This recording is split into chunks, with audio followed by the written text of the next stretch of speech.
Five, 4, 3, 2, 1.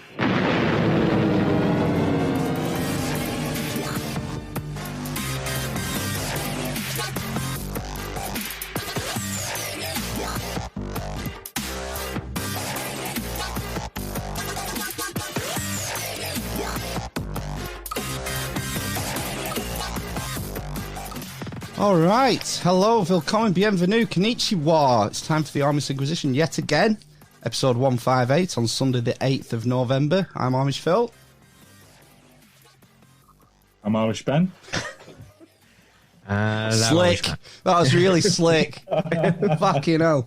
Right. Tonight's guest, what is it, episode 158? I don't know. Yeah, Yep. Anyway. Tonight's guest is Marek Zmyslowski. Marek is an entrepreneur and author of Chasing Black Unicorns, How Building the Amazon of Africa Put Me on Interpol's Most Wanted List.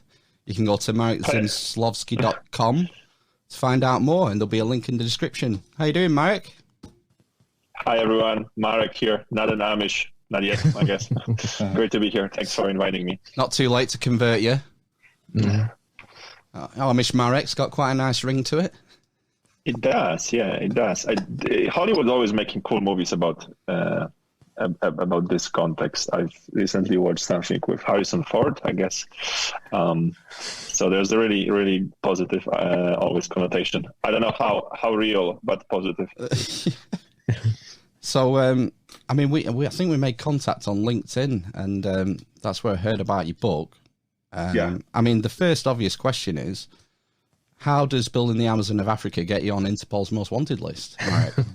Yeah, crazy story, huh? Just a bit, yeah. You realize that you just couldn't make this shit up even if you wanted to.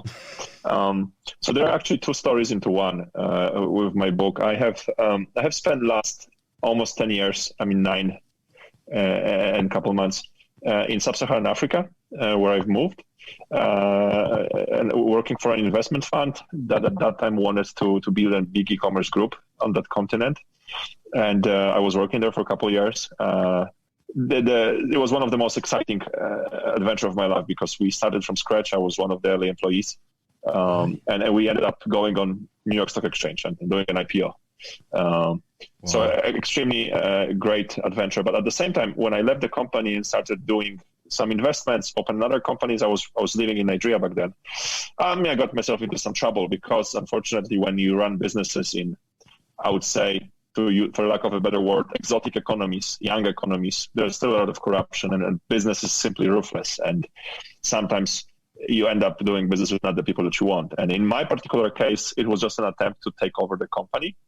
And there are many ways to try to take over a company, many civilized ways, which are still ruthless but civilized within the business borders, or you simply bribe the police to arrest you. And you have two options. You're either going to stay in jail for a couple months because everyone will forget about you.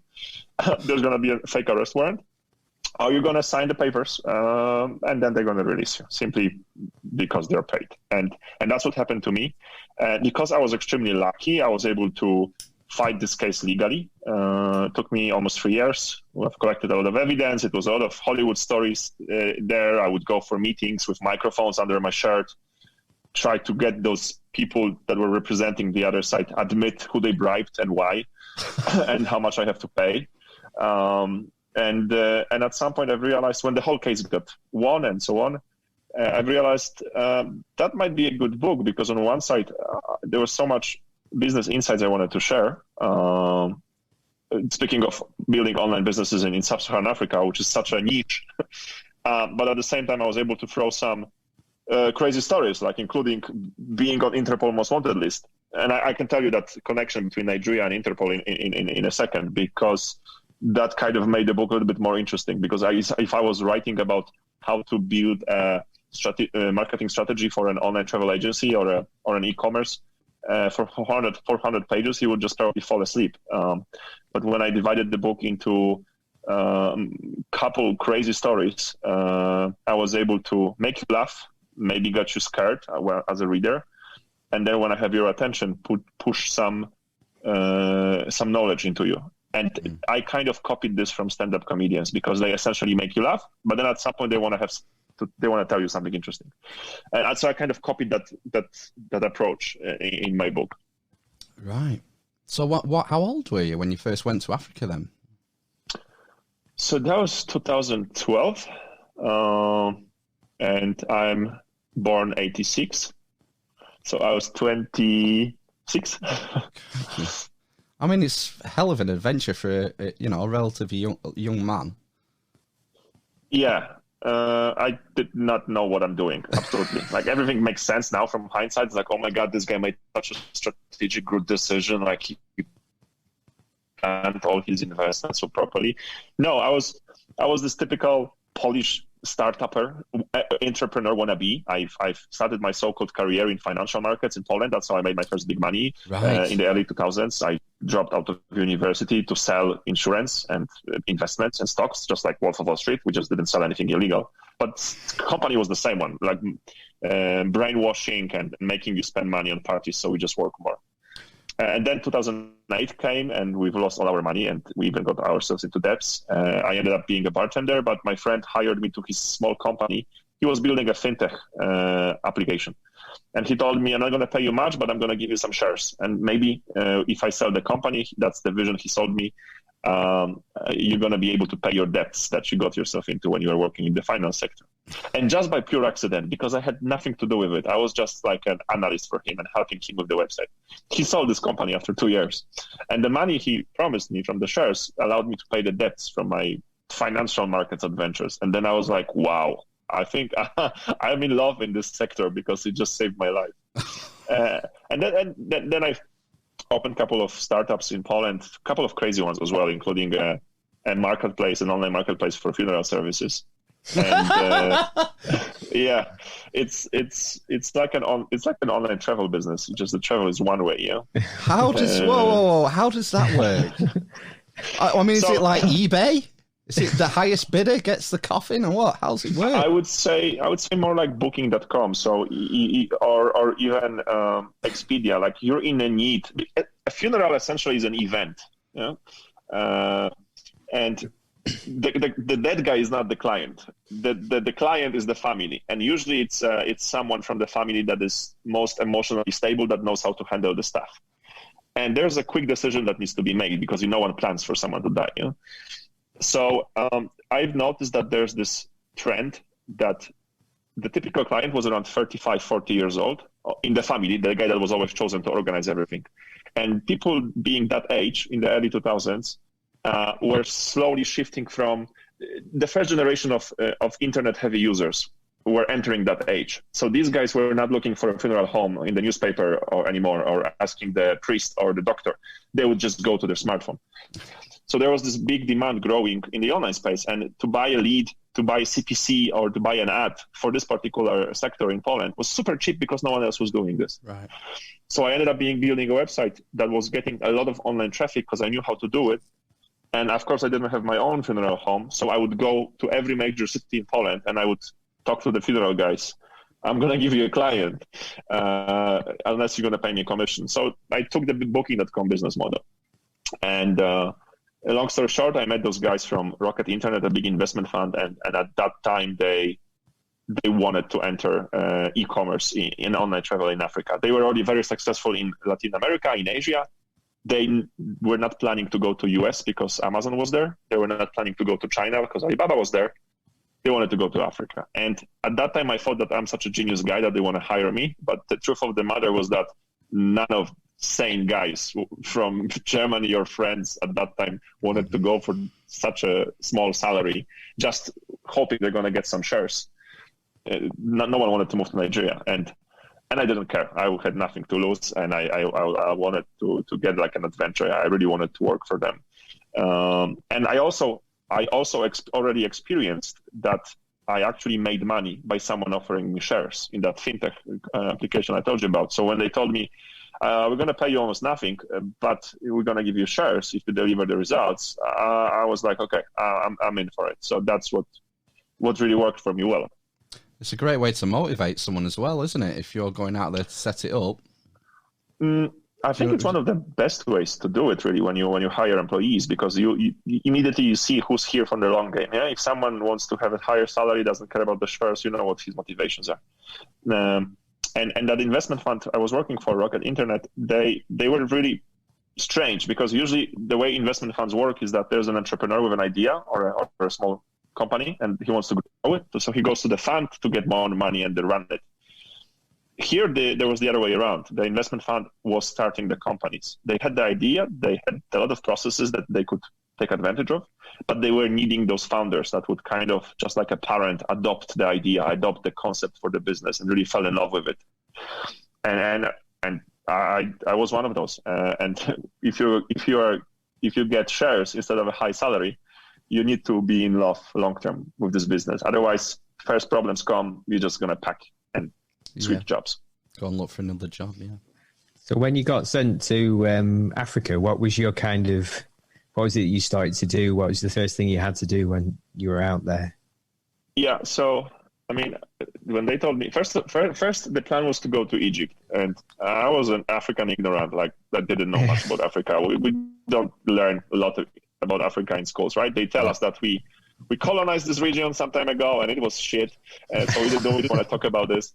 Then we decolonized and we gave them independence, but we did it even in a worse way. So now it's even bigger shit. So let's not talk about it. That's usually the history lesson in school. Yeah. So first it was supposed to be Egypt. So I figured, pyramids and nice kite surfing spots. I think I'm going to be good. But then a couple weeks later, I already signed the contract on everything. They told us, no, we're going to start with Nigeria because it's the biggest market. And then I just Googled Nigeria, and all you can read about is Boko Haram, which is like even worse than ISIS. And obviously the Nigerian so-called scams. So unfortunately, Nigeria doesn't have the best PR. But I figured, what the heck? I have nothing to lose. So that was my first impression. From the business perspective, what we were supposed to do.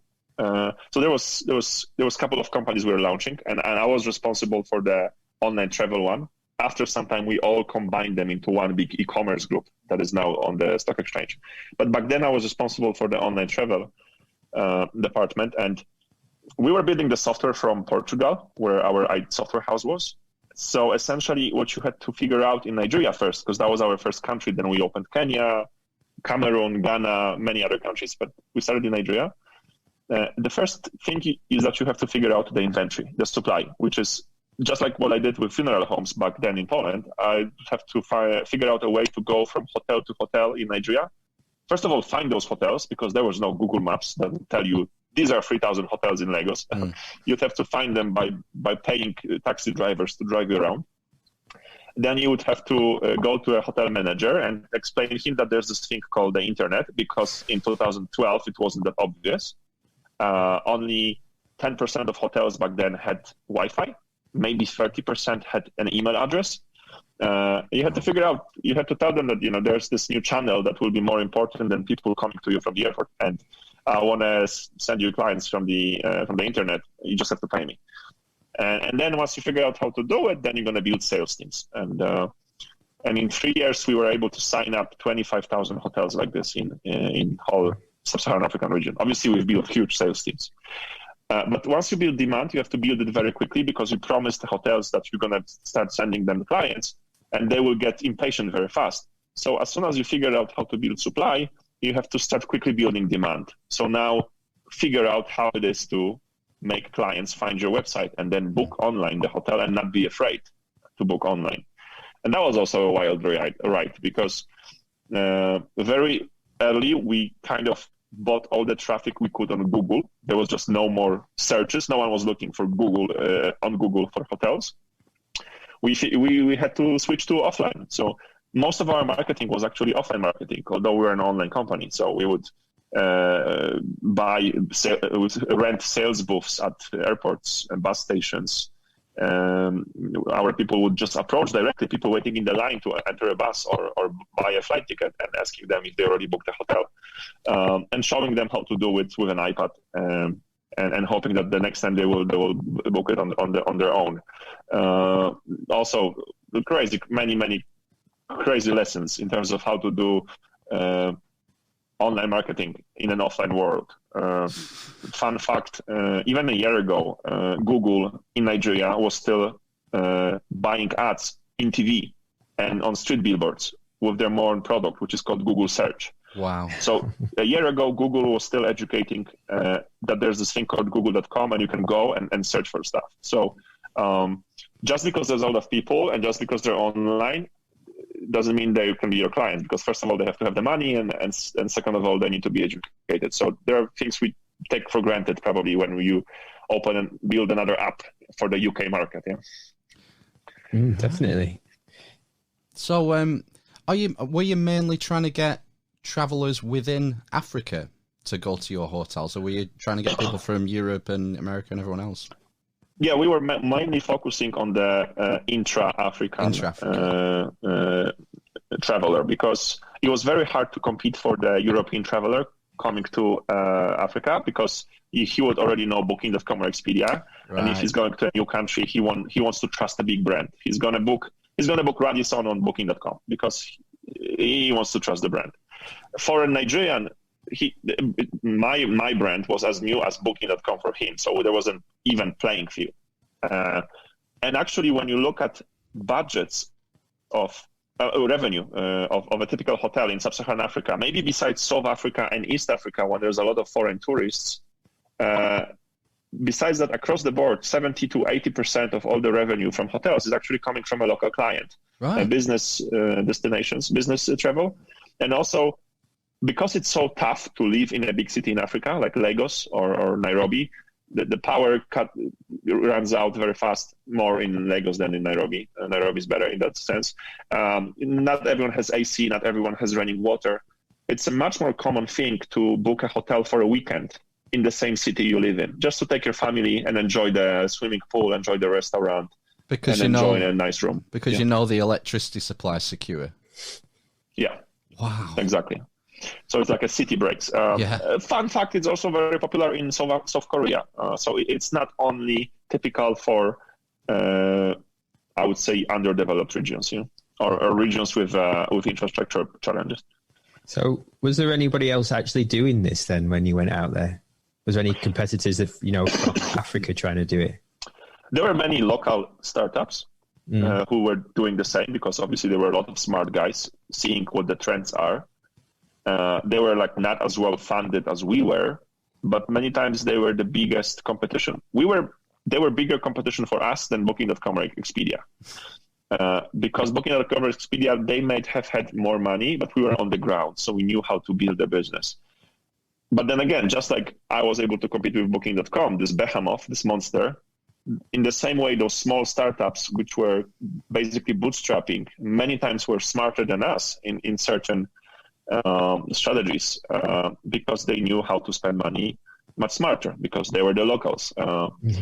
I always use this metaphor of, imagine that your market is like this highway it's like in the middle of a traffic jam, like no one is moving. Yeah, there's 5 lanes this way, 5 lanes that way, and everyone is stopped. There are only 2 ways to get through the traffic jam. You either rent a police car, and in Nigeria, police is just offering the services. You can just rent a police guy to drive with you for a day. That's another topic. And they would just drive in front of you and just shout at the people in front of you so they make way for you, or scare them with a Kalashnikov. It's an expensive way. It's actually not that fast, because you have to force yourself, but you're gonna get somewhere. But that's the rich man way. Or you can just hire one of those crazy, in Lagos you call them Okada. In Nairobi you call them Boda, which is those crazy guys on those small bikes. And they will you just jump on the back seat and they will take you in between those cars. It's going to be the scariest as shit adventure, but this is the fastest way. So those local startups are those Okada who don't have the budget, but they know their way around.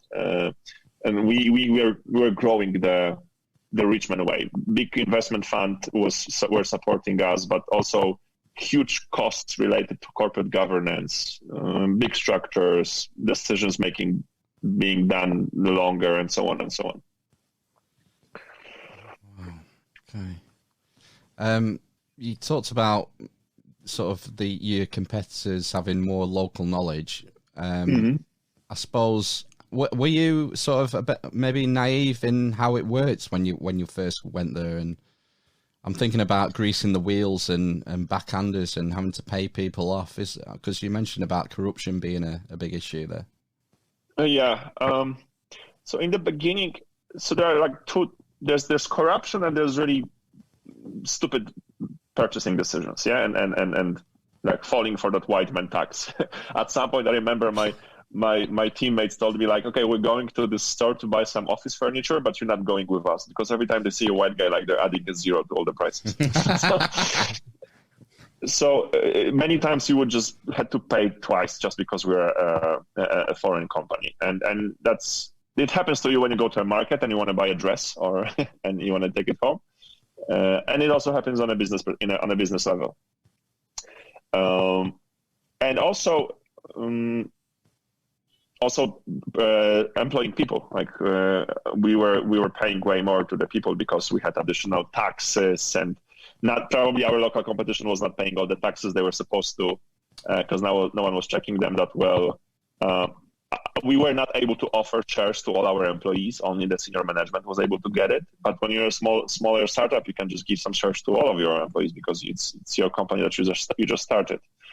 But when you're asking about corruption, I would say that 2012 to 2018, it wasn't that bad.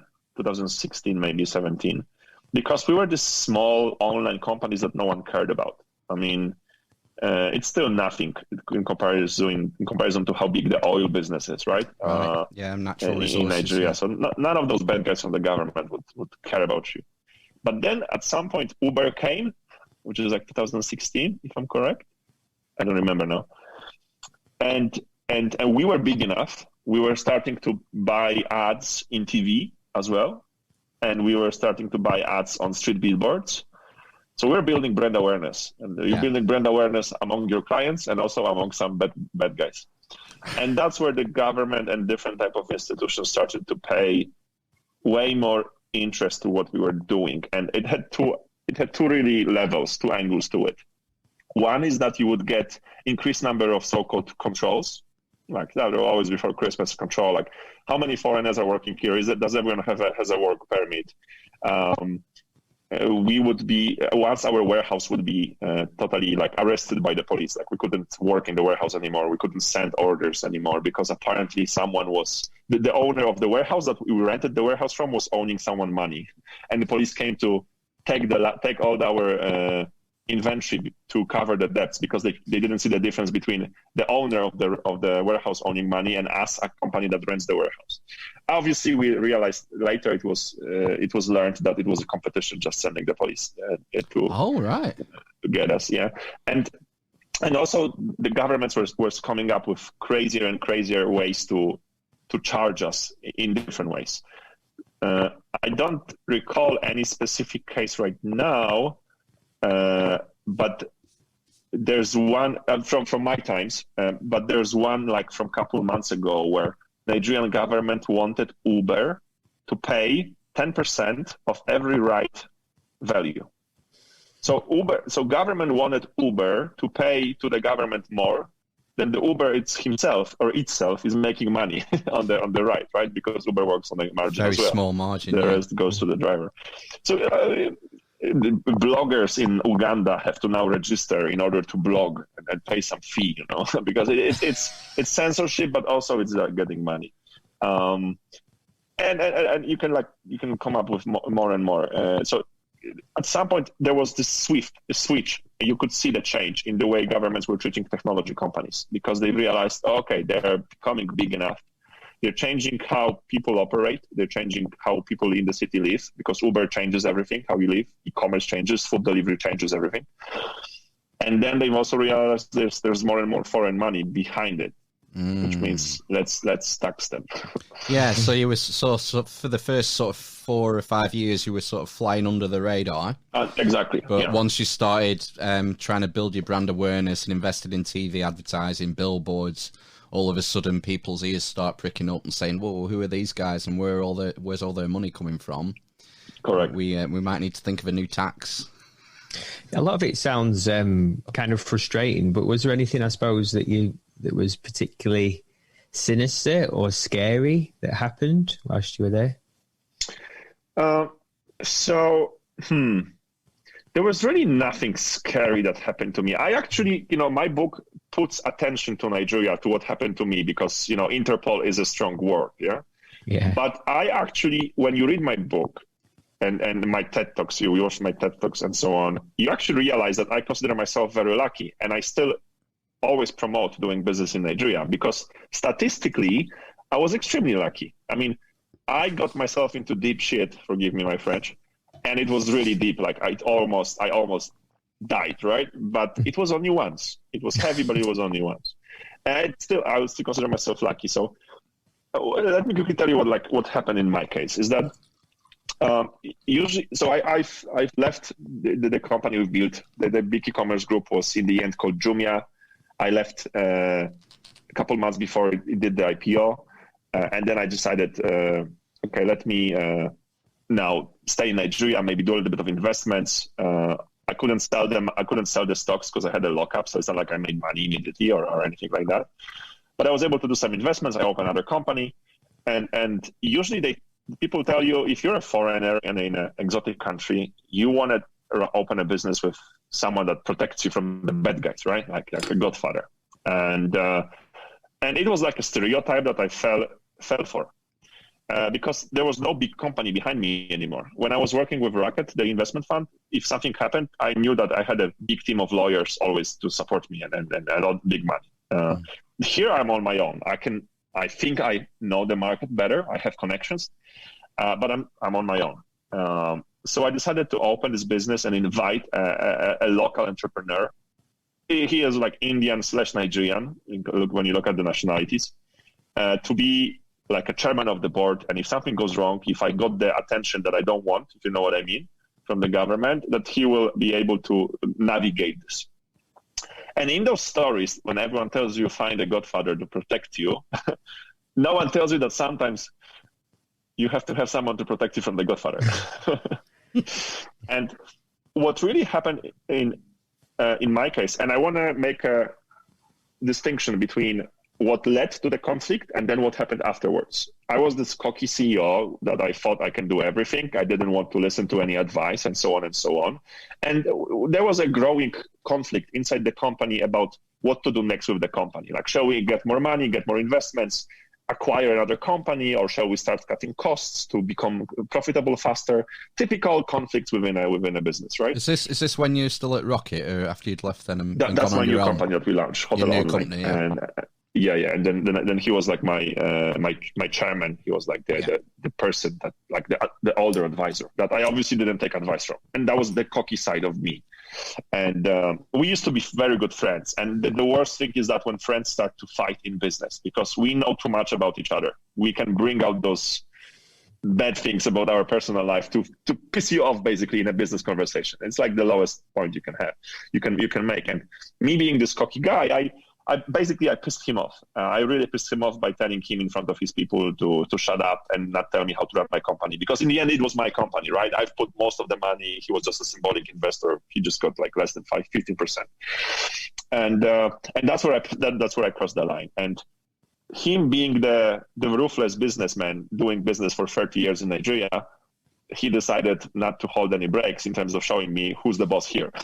And out of the portfolio of different business tactics that you can have in order to get your way, bribing the police is something that he didn't stop himself from. And that's where he escalated the conflict. That's where he turned this business conflict where I blame myself for being a cocky guy and being just being not nice, you know what I mean, being an asshole in a conversation, but not doing anything wrong. He escalated this into bribing the police to take the company from me because he's going to teach me a lesson and show who's the alpha male in this business, right? And I remember I was in Poland because it was Christmas. We came with my girlfriend. My girlfriend is Dominican. We came for Christmas to meet my family, and then in January I was flying back, and she was flying back to DR. I stopped at the airport after waiting for 10 minutes until they checked my passport. The lady at the counter was becoming significantly pale. She didn't know what to do until some immigration officers came to me and they said that I'm allegedly wanted by Nigeria for high-scale financial fraud. And there's an arrest warrant and there's a potential case for 21 years to spend in Nigerian jail. It was a funny thing that you have to steal, allegedly, you have to steal a certain amount of money. And I think it's like $200,000, and if you steal not more than $200,000, you can go to jail for max 7 years or something like that. But if you steal $205,000, then you go to 21 years in jail. Like there's this like a big change. Wow. And of course, I allegedly stole the minimum amount to go for 21 years. Long story short, there was a phone call saying. No, we kind of know what happened to you. We're here to help you. I know what about your problems in Nigeria with your business partner and so on and so on. Basically, maybe you should get out of the company. I'm going to help you sell the shares, and then I'm going to help you undo it, everything. And it was already, I was collecting the evidence, I was recording on the phone calls, and etc. And at some point I said, no, you can go fuck yourself. I will never sell the company. I'm gonna take you to court. Then the offer changed from sell the company for nothing to just pay us money because we're gonna have to pay those people to undo your case. Again, collecting evidence. It all more than 2 years. In the end, we took Nigerian police to court, in Nigerian federal court. We then also appealed in Interpol HQ in France, because Interpol is this like a superior institution that connects all the police around the world. And then I also had to defend myself in the Polish court because Nigerian government really tried to extradite to Nigeria. So just going right back to the beginning then, and when you after one of the 3 cases, yeah.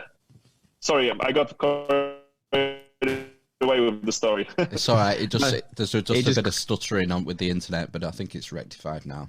What were you going to say, Yeah, Matt? sorry. No, sorry. I didn't realize you hadn't finished. I was just going to say, just going back to the beginning, when the woman was kind of at the airport and looking at your passport and going, "Hang on a minute, you're on the most wanted list." Mm-hmm. What happened at that point? Were you actually arrested at that point then? Or did somebody call you? Yeah. All right, okay. Yeah, actually. Did you not just like shit your pants? Jump over that story. So. Yes. My first 2 seconds were like, what? And then it was like, oh, I think I know what this is about. But you're entering this like a shock mode. Yeah. Like I didn't feel anything. Right.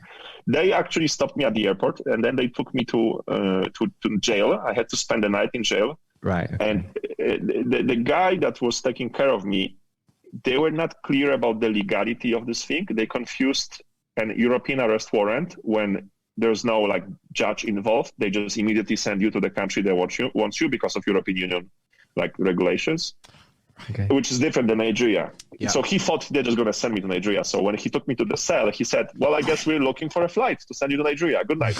And he closed the door. And I shit my pants. I mean, I went through 4 stages of grief in one night. Because first, it's like, okay, this is a joke. Is there a hidden camera? Is someone pulling a trick on me? It's a bad joke, guys.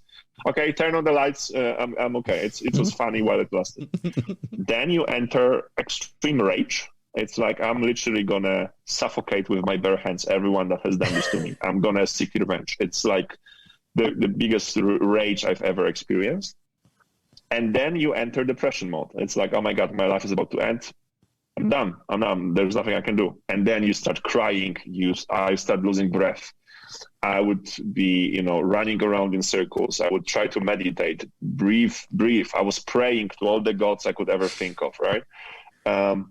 And then at some point, once you just release all that emotion, you start calming yourself down. And that's when the constructive thinking starts. So I was basically planning. Okay, what's the worst possible thing that can happen tomorrow 6 a.m. in the morning when they come to pick me up? Who should I call? Who should I ask to talk to? Who do I know? What's the best possible outcome? And I was playing this in my head, all those scenarios for hours. And after you reach a point when you realize, okay, I can't come up with any new shit anymore. And that's where you get some internal peace, because you did everything you could right now. You're ready for everything. You've already played the worst possible scenario. You've played in your head the best possible scenario. And that's how you reach peace. And it was also a great lesson for me to spend that night there in terms of, mental character and self-motivation and so on and so on. And what happened to me next morning is that I was the luckiest motherfucker on earth, is because I was stopped in Poland because I was leaving. I landed in Poland, I think, on the 20-something. Basically, the Interpol arrest warrant, the red notice, arrived in the system like 2 days after I arrived in Poland. So I could be stopped in Spain, I could be stopped in Dominican Republic, then I would be screwed because they wouldn't care about me. But because I was stopped in Poland, when I was leaving Poland, Poland by definition doesn't want to send Polish citizens just like that. So the Polish public attorney said, well, we have to send it to a judge, and the judge will decide whether we're going to send it to Nigeria or not. And that gave me a chance to defend myself. They took my passport. They said, you're not going out anywhere. But I was able to be at my parents' home because I didn't live in Poland. I went to my mom's home. I was able to be online, and I was able to make phone calls, hire lawyers, and still have some money to defend myself. If it wasn't for the fact that they bureaucracy, they wanted to get that arrest warrant probably in the system before I arrived in Poland, but it was just a matter of days, and that saved me. If you'd have been in any other country, you think you would have been immediately extradited to Nigeria? Yeah, no country wants to have a problem. Like, why do we care about this foreigner? It's just a problem for us. Where are we sending him? So they would be sending me either to Poland or to Nigeria. And then depends on which country has a better relationship. Right. Yeah. I mean, it's not that obvious anymore. Like, Poland doesn't have the best foreign affairs lately. So I would be in South Africa, I would be in Thailand, I would be in Dominican Republic, because I was really traveling a lot because of the nature of the business that I'm doing. So if it wasn't for that particular thing that I decided to take my girlfriend to my family home to meet my mother for the first time, then this might have gone in a totally different way. I would probably be extradited to Nigeria, and I would be taken to jail. And I'm telling you, I would sign any paper they would give me, hoping that once I sign the paper and give them my company, they would release me. But you never know. You would have had no options, essentially, would you not? If you'd have been in say you were extradited to Nigeria, with no support network around you, you would have been properly screwed, probably. Or you would have had to give everything up for your freedom. And even if I did that, I would still have no choice of being released, because it's like, like in all those Hollywood criminal movies, right? You take a hostage to the mafia warehouse, and they're saying, like, tell me the names of all your friends, or we're gonna kill you. Yeah? Once the guy tells them the name, why wouldn't they kill them anyway? Like, they don't need him anymore, right? Who's gonna take them for responsibility for doing what you promised, right? Yeah. So you took the Nigerian police to court? Yeah, I mean, it sounds like crazy, but it's not me having the boss. It's my lawyer, because I didn't step a foot while the case was happening. I didn't go to Nigeria, of course, because the risk was too high. Even now, when I travel to Nigeria, I'm shitting my pants, and I do this very quietly. But sometimes I have to because of my business. My lawyer said big balls, and he advised to do that. And maybe the Nigerian police is an extremely corrupt institution, and now you probably know what's happening on social media, like all those protests happening against police brutality. It's very, very bad. The government has just arrested the people behind the protests. It's like news from today. Nigeria police is a very corrupt institution, but Nigeria justice system and other organizations, not necessarily so.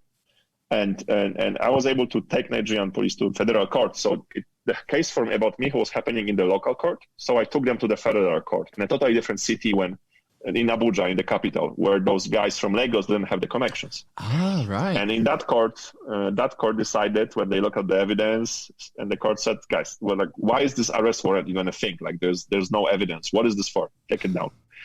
And that saved me, really, because then it started the domino effect. Then I took this to Interpol in France, and Interpol said, Nigeria police should never put this into the Interpol system in the first place, because Interpol is like Facebook, right? Anyone can post shit.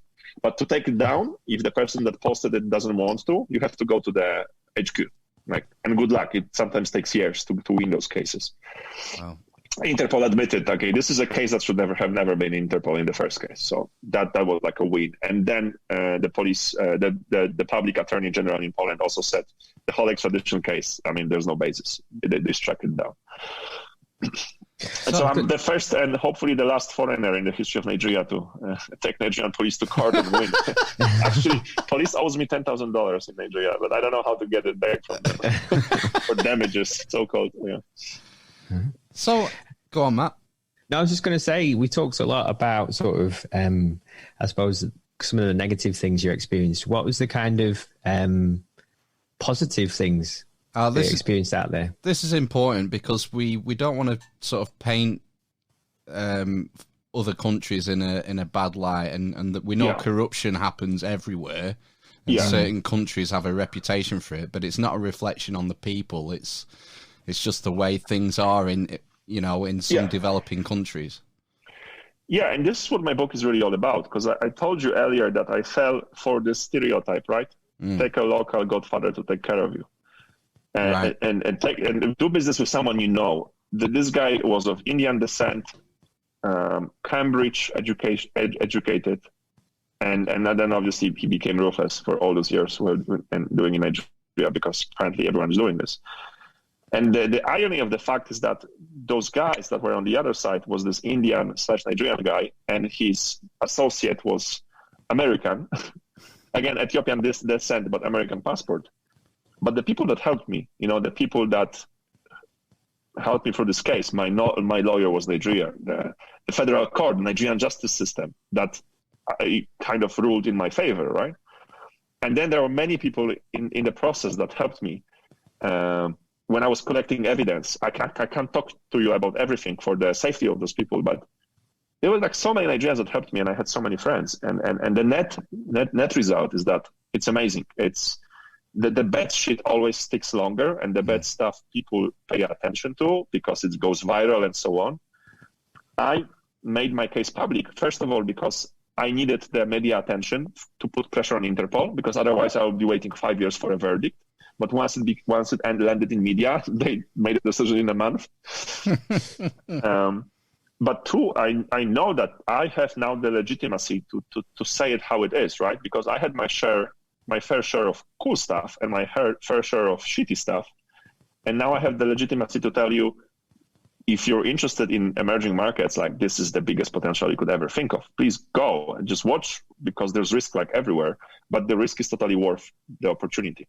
And it gave me the legitimacy. I'm kind of consciously using the controversy and the negative thing because it catches attention. But then hopefully once I catch your attention, I'm telling you the longer story, which I wouldn't be able to tell you if I didn't catch your attention in the first place.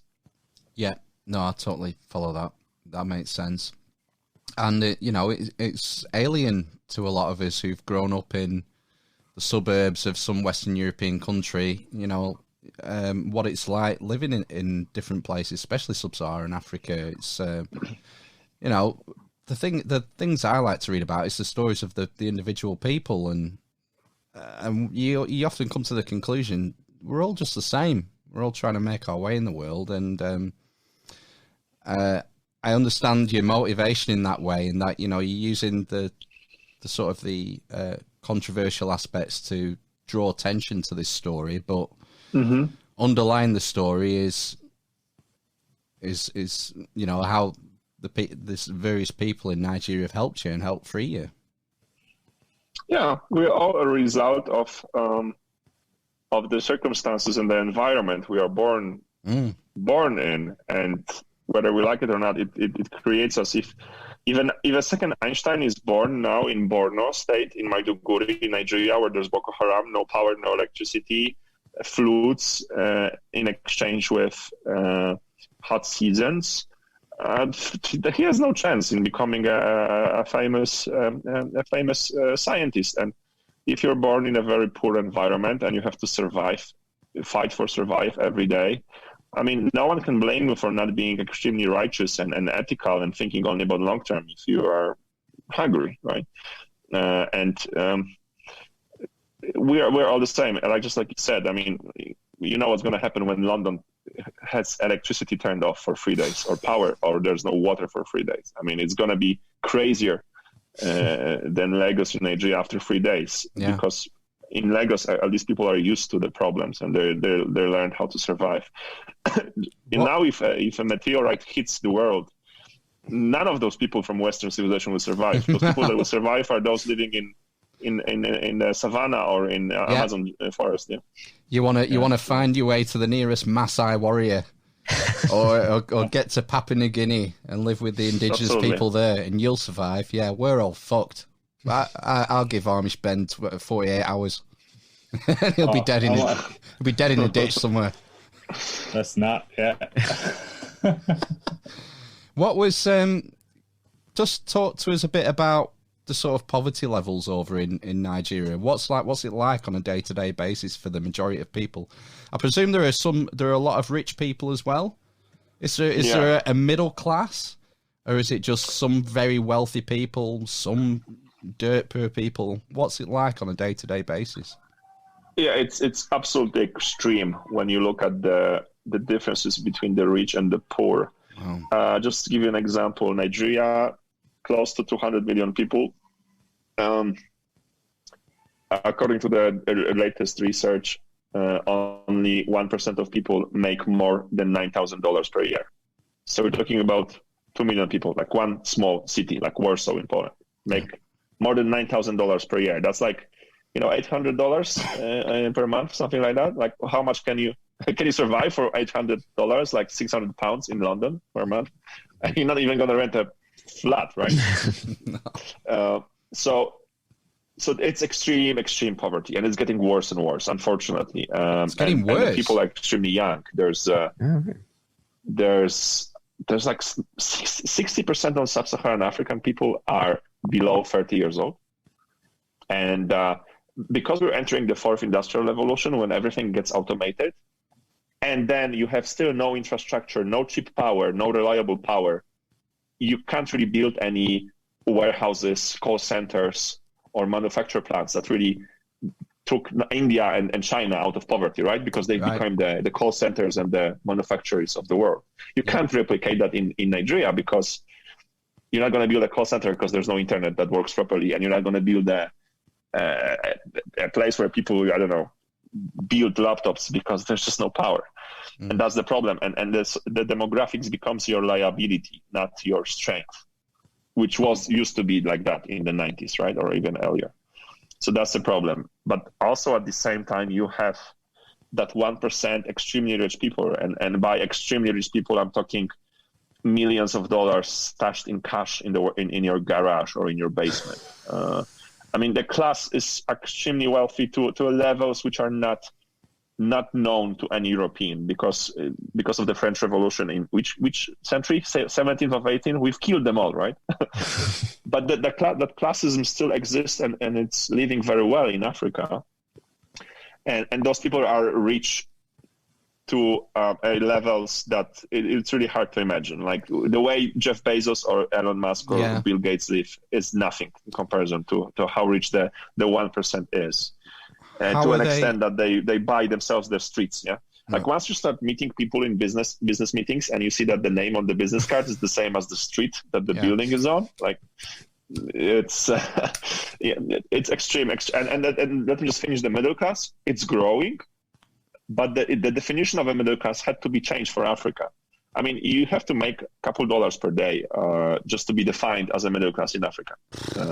And then all those big consulting companies like PricewaterhouseCoopers, McKinsey, they really were building this positive communication, like middle class in Africa is expanding, is growing.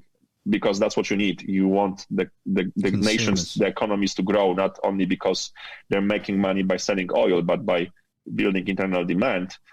But it's still so bad and still grows so slow. They actually had to kind of change the definitions to build some positive communication, because it's a self-fulfilling prophecy. You have to say it's good to bring money, and then once you have money, it's gonna be better. And that self-fulfilling prophecy also works bad the other way, right? If the whole communication about Africa is run by NGOs that sponsor those ads in TV with kids with big bellies, you're gonna scare off the investors. Yeah, so it works both ways.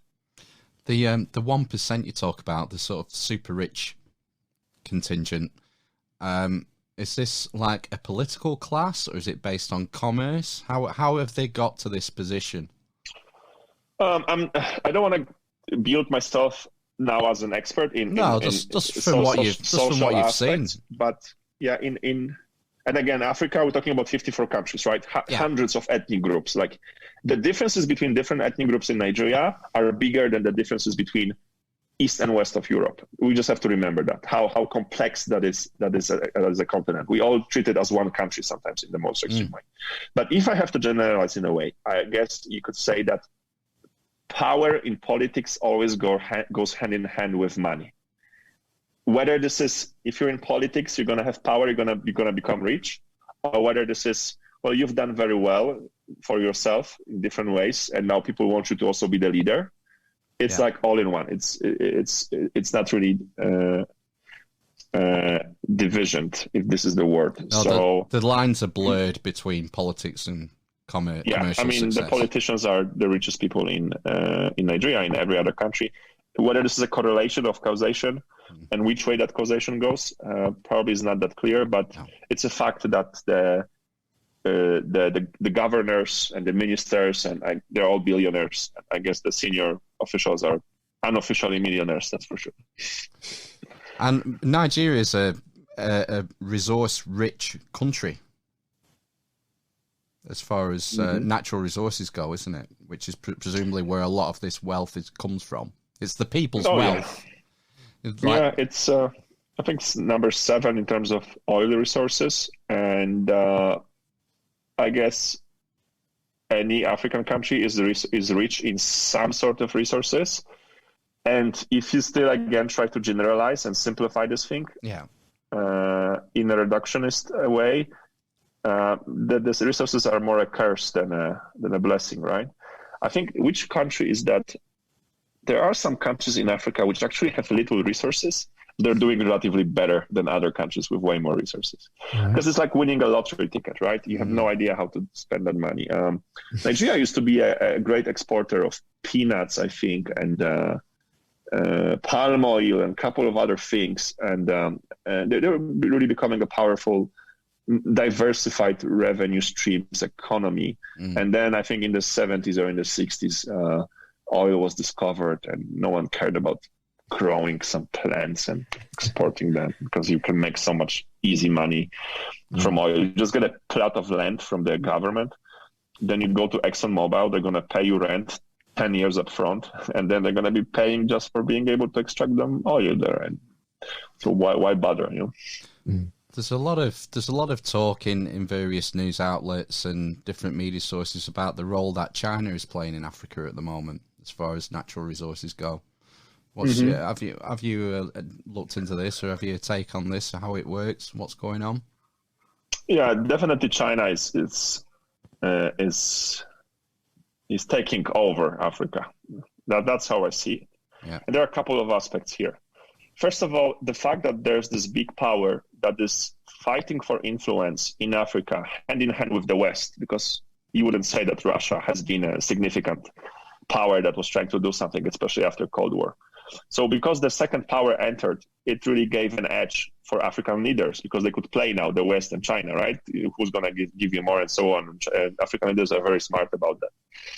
Then you have China that has a very different approach to doing business, doing deals with Africa. On one side, they're giving you money without even asking. Not giving you money. West would give you a lot of aid, but there would be like 100,000 rules, like you can't be corrupt, you can't, steal that money, and so on. And obviously, this would not always work. I mean, there was always corruption anyway. And I mean, the numbers speak for themselves. West has been helping with aid for decades to Africa. There's been trillions of dollars sent, and it's just not working. Aid is not designed to take countries out of poverty. Aid is supposed to help you when there was a war or an earthquake, not structural problems. Yeah. China doesn't care about that. They're building roads, infrastructure, because they know this is what you need to build economy.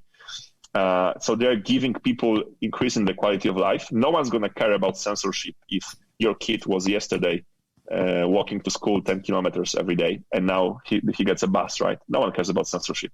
The trade-off is clear.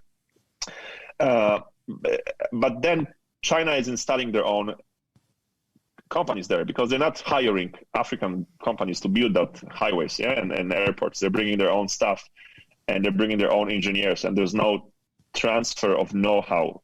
They may be going to hire local people for the simplest jobs. So they're bringing their own companies. They give big loans so the African governments can spend that money to build highway, but using a Chinese company. That's how they install them. So the Chinese government lends the African country the money. In a very simplified way. Of course, it's way more complicated than this, but this is a big part of it. And then obviously there are loans which have certain terms to it, and try not to pay that loan. Now everyone's saying that. So those people who are for China, they say China is a non-active partner. You know, they don't send their troops there. They don't build military bases. I mean, give them a couple years. Some government stops paying the loan, they're going to take over the harbor or an airport. I think it already happened in Sri Lanka or that Northern Africa, but it happened somewhere in Nigeria, in Kenya. I don't remember now. And then you have the aspect of African leaders really looking with jealousy towards China and how it controls their population, how it censors the internet, how it just holds everyone by the balls. Just Google like recent internet shutdowns in African countries, and you will see that the number of shutdowns per year is growing rapidly, always around elections and so on and so on. So the Chinese model of mixing capitalism with obviously minimized human rights and freedom is way more appealing for African leaders than the Western economy. I don't know. I remember when I read this, but I think there's a study that shows the causation between how rich a country is and how long democracy will survive until it goes bust. And obviously, if you install democracy in a country that is too poor, people will not be educated enough to understand what's happening. They won't think long term because, again, they're thinking about their bellies here and now because they're hungry.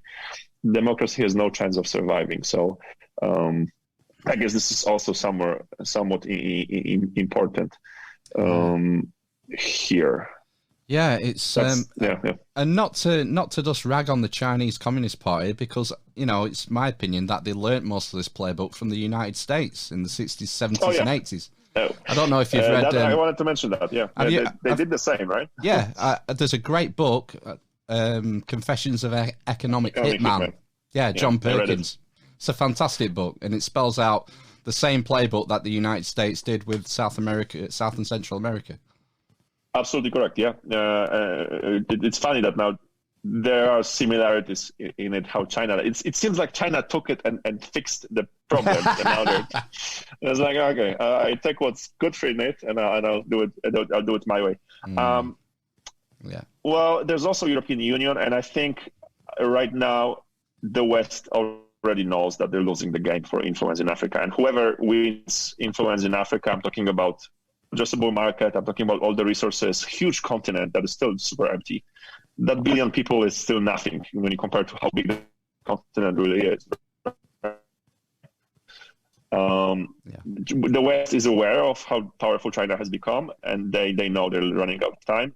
The problem is the West is now busy with internal problems too much to be able to really focus on it properly.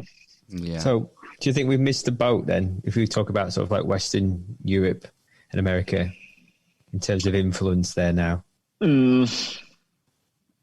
I think that we are very, very close to missing the boat.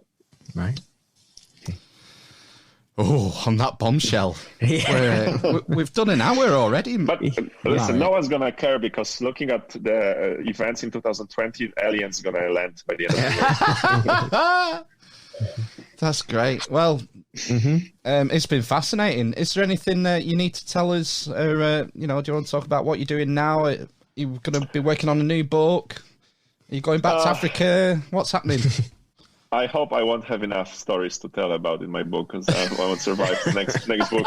I hope it will be way more boring if I ever write it. You're hoping for a nice, quiet life now, Mike. Yeah, definitely. Yeah. Much more peaceful. Right now, obviously, I still am very heavily involved in the region because e-commerce in Africa has always been my big bet, and it still is. I still have a performance and marketing agency. We work with many African brands, but that's boring. I don't want to tell you about that. What's, I think, worth mentioning is that all the proceeds from the book that I wrote, as well as all my speaking engagements, go to a charity which I launched called Maya Foundation. So if anyone is interested, go to Chasing Black Unicorns, which is the title of the book.com. That's the easiest way to remember. And there's everything about the book, about the charity, and about myself. So if you don't like the book, at least you did something good for the charity. And it works well as a table supporter, right? Or a friend supporter. That's brilliant. That's brilliant that you're doing that, Marek. Yeah. What's that charity's focus? Do you have 5 minutes? Because it's a story. Yeah, of course. Yeah. Yeah, also very close to my heart. So I wanted to put money into charity from the book because I didn't want to be accused for making money out of this whole case. Because as you know, it's already a delicate one, right? So I never thought I'm going to open a charity. I wanted to just find a charity and give the money to any charity. And I approached this problem like I always do in business, like a potential investor or a company builder, like show me your P&L, show me your sustainable effect on the environment that you're doing. And oh my God, the rabbit hole I got myself into, like the way charities are working in the world, I'm really not the fan of what they do. So I ended up saying, well, maybe the world needs more smaller charities. Mine is going to be extremely small because it's only my money, my savings, plus some money from the book. But maybe it's good. Maybe you don't want to spend time finding a charity model that will fix all the problems. Maybe we just need more people doing something on their own. So I was like, okay, let me do it. Then I figured I am extremely lucky with where I was born, how my life went. So I asked myself a question. So who is more screwed in life by the way they were born? And where they were born. And I didn't need to look far, right? I already mentioned the Maiduguri city, where there's Boko Haram, there's really radical Islam, and there's a very bad environment in terms of infrastructure and so on. If you're a girl being born there, there's a high chance you're going to end up being uneducated and you're going to turn to be a slave for the Boko Haram people that will kidnap you, because there was a big case. Chibok girls was a hashtag. They kidnapped like 200 girls, and they're kidnapping many dozens of girls every year. And so we found this orphanage school there, which has a couple of hundred kids, but mainly girls, orphans girls. So we figured, let's help those girls, because if you're an orphan girl in this particular region, your chances of becoming someone successful in life with a happy life are close to zero. Like you check all the boxes in terms of how screwed you can be in life. So we decided to help them. We started with the basics because the school didn't even have a building. They had like one shack and the kids were being taught sitting on the ground. So we started with building walls and a roof, and then we built toilet, and now we're putting water connection there. The next step will be electricity. Then we're going to buy some laptops, books, and so on and so on. And once the school works, we're going to look at those girls who are the best in mathematics or in science.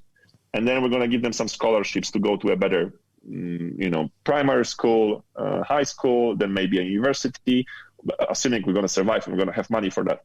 But we decided that instead of helping many people at once, something that is shiny and you can put it on social media, like, look, we just sponsored 100 meals. We just send them laptops.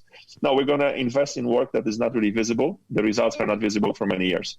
But if hopefully in 10 years from now, there will be 2 or 3 or even one girl, I'm still going to be happy, that went through the whole scholarship program, ended up becoming a financially independent person. She became an accountant or a web developer. And then hopefully she will be so appreciative, she will go back to her region and maybe do something on her own. So yeah, I hope I count on that triple effect. And that's super cool. That's what we do. And so you can read about Maya Foundation. You either go to mayas-foundation.com or you just go to chasingblackunicorns.com, and there's also, it's the same website. It just redirects you. We'll put all the links in the episode notes. So yeah, definitely check that out. Thank you so much for allowing me to share it. Yeah, excellent. And it's not like I'm so righteous in coming up with this. Like my girlfriend told me, like, you need to help women, because once you help women, you're gonna make sure that, you know, apparently it's way better to help women than to help men, because there's actually a very, very smart logic behind it in terms of how to help in a most sustainable way, like what gives you the most bang for your buck, because there are many ways that you can help that have no sustainable effect, which is still great, but you want to maximize the potential benefit. Yeah, cost benefit analysis. Excellent.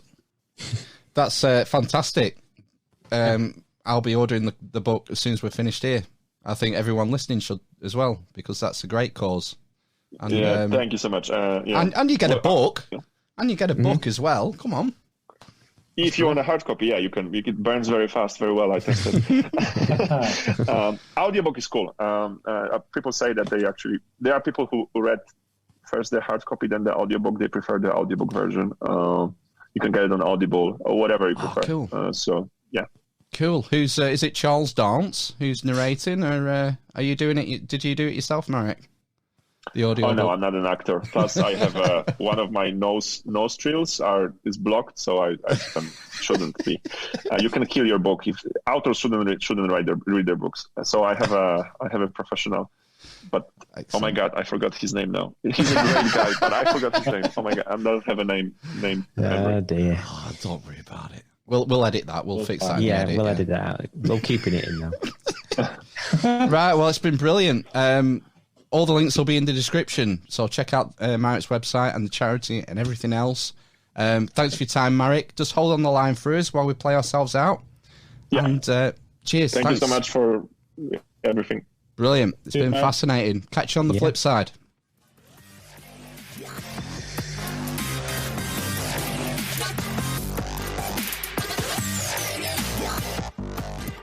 Right then, you fat cunt. Let's carry on. The dwarf, the cripple, and the mother of madness. That was our chat with Marek Zmyslowski. That was great. Yeah, our new African correspondent. Yeah, absolutely. He's Africa, I should say, not African. Oh, African correspondent based in Madrid. Yeah, or he's in Madrid. I think he's probably like an international man of mystery. I think he probably lives just all over. He just goes from city to city. I imagine he's one of these people. Hotel. Yeah, who does Exit. Yeah, that's one. Yeah, what lockdown? No, I thought it was a good, interesting story, and I certainly learnt a lot. Learnt a lot about Nigeria and the situation there, how things work, and yes, that's good. That's good. I think it's good when you come away learning something. Mm-hmm. All right, that's what I'm here for. So I think Ben's just doing his emails now. Yeah, he's clicking. And no, look, I'm all right. No emails. He's checking his weight loss selfies. He's doing it. He was just clicking between before and after. Fat cunt, not fat cunt. Fat cunt, not fat cunt. That's pretty much how it goes. There's an interim. I've got 3 so far. Right, so check out Marek's website and the charity and buy the book. Anyway, let's get on with the show, man. Housekeeping. Housekeeping.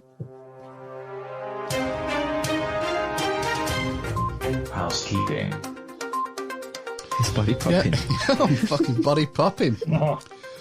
Yeah. Support the show. Become a producer. Yeah. Go to thehonestinquisition.com, click on the how do I become a producer tab to find out. There's loads of ways. Leave us a review on iTunes. 5-star review. Only 5. Yeah. Great review. Yeah. Subscribe to the YouTube channel if you want to see how the sausage is made. We're getting quite a lot more. We've tripled the amount of subscribers in a year. Wow. Ooh. Yeah. That's what happens when you upload videos. Now we know. How else can you become a producer? You can send us video clips, news articles. Yeah.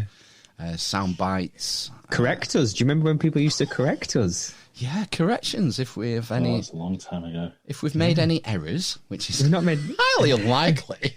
I don't think we've made an error for 9 months. No, obviously not, because we haven't had any corrections in, have we? So, Yeah. you can email us at thearmistedvision@gmail.com. You can send us memes for Instagram. We've had some good memes. You can buy some merch from the Amish Loot Chest. Yeah. You know, get pretty nifty looking hoodies in there. Yes, yeah. Selling like hotcakes, the hoodies. We've sold hoodies this week. How Have else? we? Yeah. Really? Yeah, they've only been on sale a week. Sales, cash money. Wow. Probably, I think we've probably covered maybe a month's worth of hosting costs so far. It's all right. You know, every little helps. Or you can just send us a good old-fashioned PayPal donation via the PayPal button on the website. Yeah, that's just the kind of free money that we like. Yeah, toss us a fucking coin, man. Toss a coin to your witcher, O Valley of Plenty. I think you're hitting the point, Phil. Toss That a coin to your witcher, O Valley of Plenty. and it really bothers me.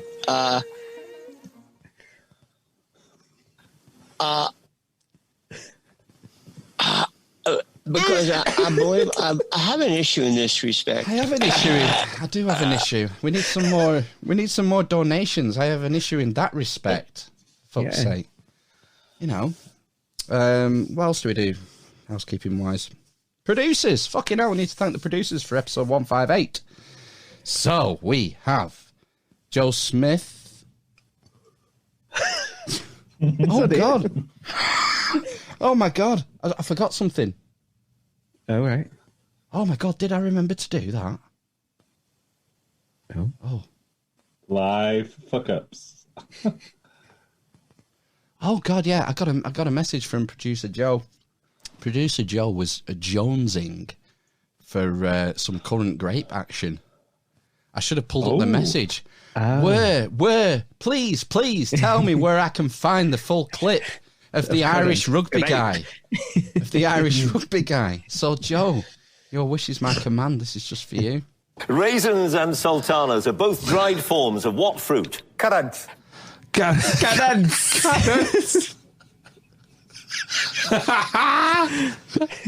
Currants. Grape. Currants. Grape. Currants. Grape. John Humphreys. Wow. Savage. Yeah. Currants. Grape. Great. He gets an R roll in there. Currants. Grape. That's what you're supposed to say. It's how you're supposed to say. That's for Donkey's Years of Radio, that, isn't it? Today programme. Yeah. Currants. Grape. That's just for you, Joe. Yeah. So Mastermind. He was Celebrity Mastermind. He was on. So I need to thank the producers, don't I? Episode 158. We have. It's a good list. DCI Shanks, Amy the Artist, Conjuring Over Coffee, Gav Scott, literally Shane Davies, Tambarista 2020, Luke Perry, Noe Nosnodge, Panhead, Chardy, and Giz Bain. They're just so amazing in their love. They are. Yeah. So Amazing. amazing. They are.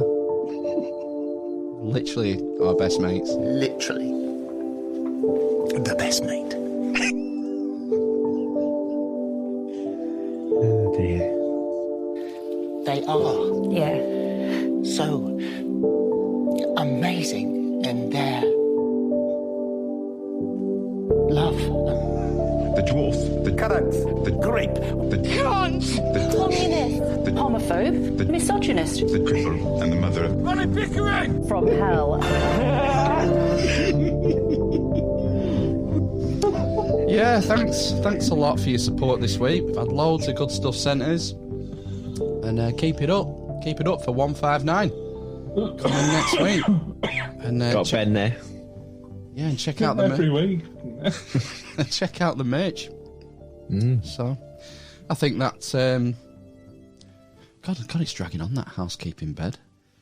So, I think we should move on, because I've got a whole rake of quite interesting COVID news. Go on in. All right.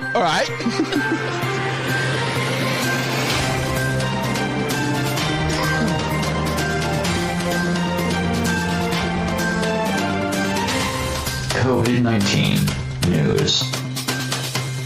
Put on your fucking muzzle if you go to the shop. The magic vaccine. A big fat shot in the ass from hell. Oh! You know, it's just, super painful. Like a judgment day and terminating mostly. More lives this year than any other year for the past 100 years. 2 million people have to die. This is such a crock of shit. This is Sonny Pickering! Who the fuck's that? Yeah, me! Yeah, loads of COVID news. It's official. The UK is officially in lockdown 2.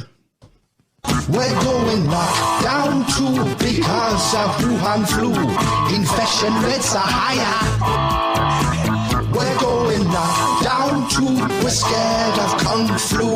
Boris is friggin' lying. Oh, Joe! Oh, no! Oh, Joe! Oh, no! Thanks, The DC. best bit of that is you sing along, Phil, fagging mouth. You're like an 80s wedding DJ, working the machine.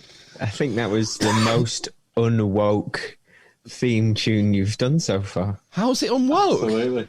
It's just, fully asleep. Yeah, yeah. REM. It's got Wuhan flu in there for a start. Oh, fuck it. Okay. I had a story from... I've got a couple of little things to go to get through before we get onto the meat of the COVID news, but we had a story sent from us by, I think it was Amy, producer Amy from Insta, and it's a report that was on NPR the other day about failures at the outset of the pandemic. This election week, the U.S. surpassed 100,000 cases per day for the first time. And today we have more of the story of how we got here. An NPR investigation has revealed news of a failure of coronavirus testing. Early in the pandemic, in February, a test designed by the Centers for Disease Control did not work, which set back U.S. efforts. Now, an internal investigation from the CDC obtained by NPR shows the microbiologists who produced that test knew it was flawed and sent it to the nation's labs anyway. Here's NPR's Dina Temple-Reston. The COVID tests arrived in New York City on a Friday in early February, when there were just a handful of confirmed cases in the United States. It was a little box with a few little tiny screw cap test tubes in it. That's Jennifer Rakeman. She's the director and assistant commissioner of the New York City Public Health Laboratory. And she was one of the first people to learn that the COVID-19 test the CDC sent to labs around the country actually didn't work. It became clear as soon as her lab technicians tried to verify the test. Well, So this is New York. Do you remember? That was the epicenter at the outbreak where they sent the naval ship. Yeah. And you had Governor Cuomo, ventilators, we need ventilators to kill people with. They fucked up at the beginning, clip 2. It became clear as soon as her lab technicians tried to verify the test. Well, the emails from the lab staff were saying something looks not quite right, call us. What jumped out at them? When the lab ran specimens that were supposed to be negative, the test seemed to indicate those samples contained a low level of the coronavirus. It was truly an oh crap moment. Like, what are we going to do now? Everybody is waiting for us all over the city to have this test online. Everybody was holding on to this moment that we were going to have a test, and now we don't have it. And they wouldn't have it, it turns out, until nearly a month later, in March, which meant public health officials were hobbled from the earliest days of the pandemic. Health officials across the country reporting a shortage of tests despite promises from the federal government. This comes amid growing criticism that a delay in testing may have compromised the nation's ability to detect cases. The CDC lab appeared to have failed in a spectacular way. The thing that interests me the most about this story is that NPR chose to release it immediately after the election.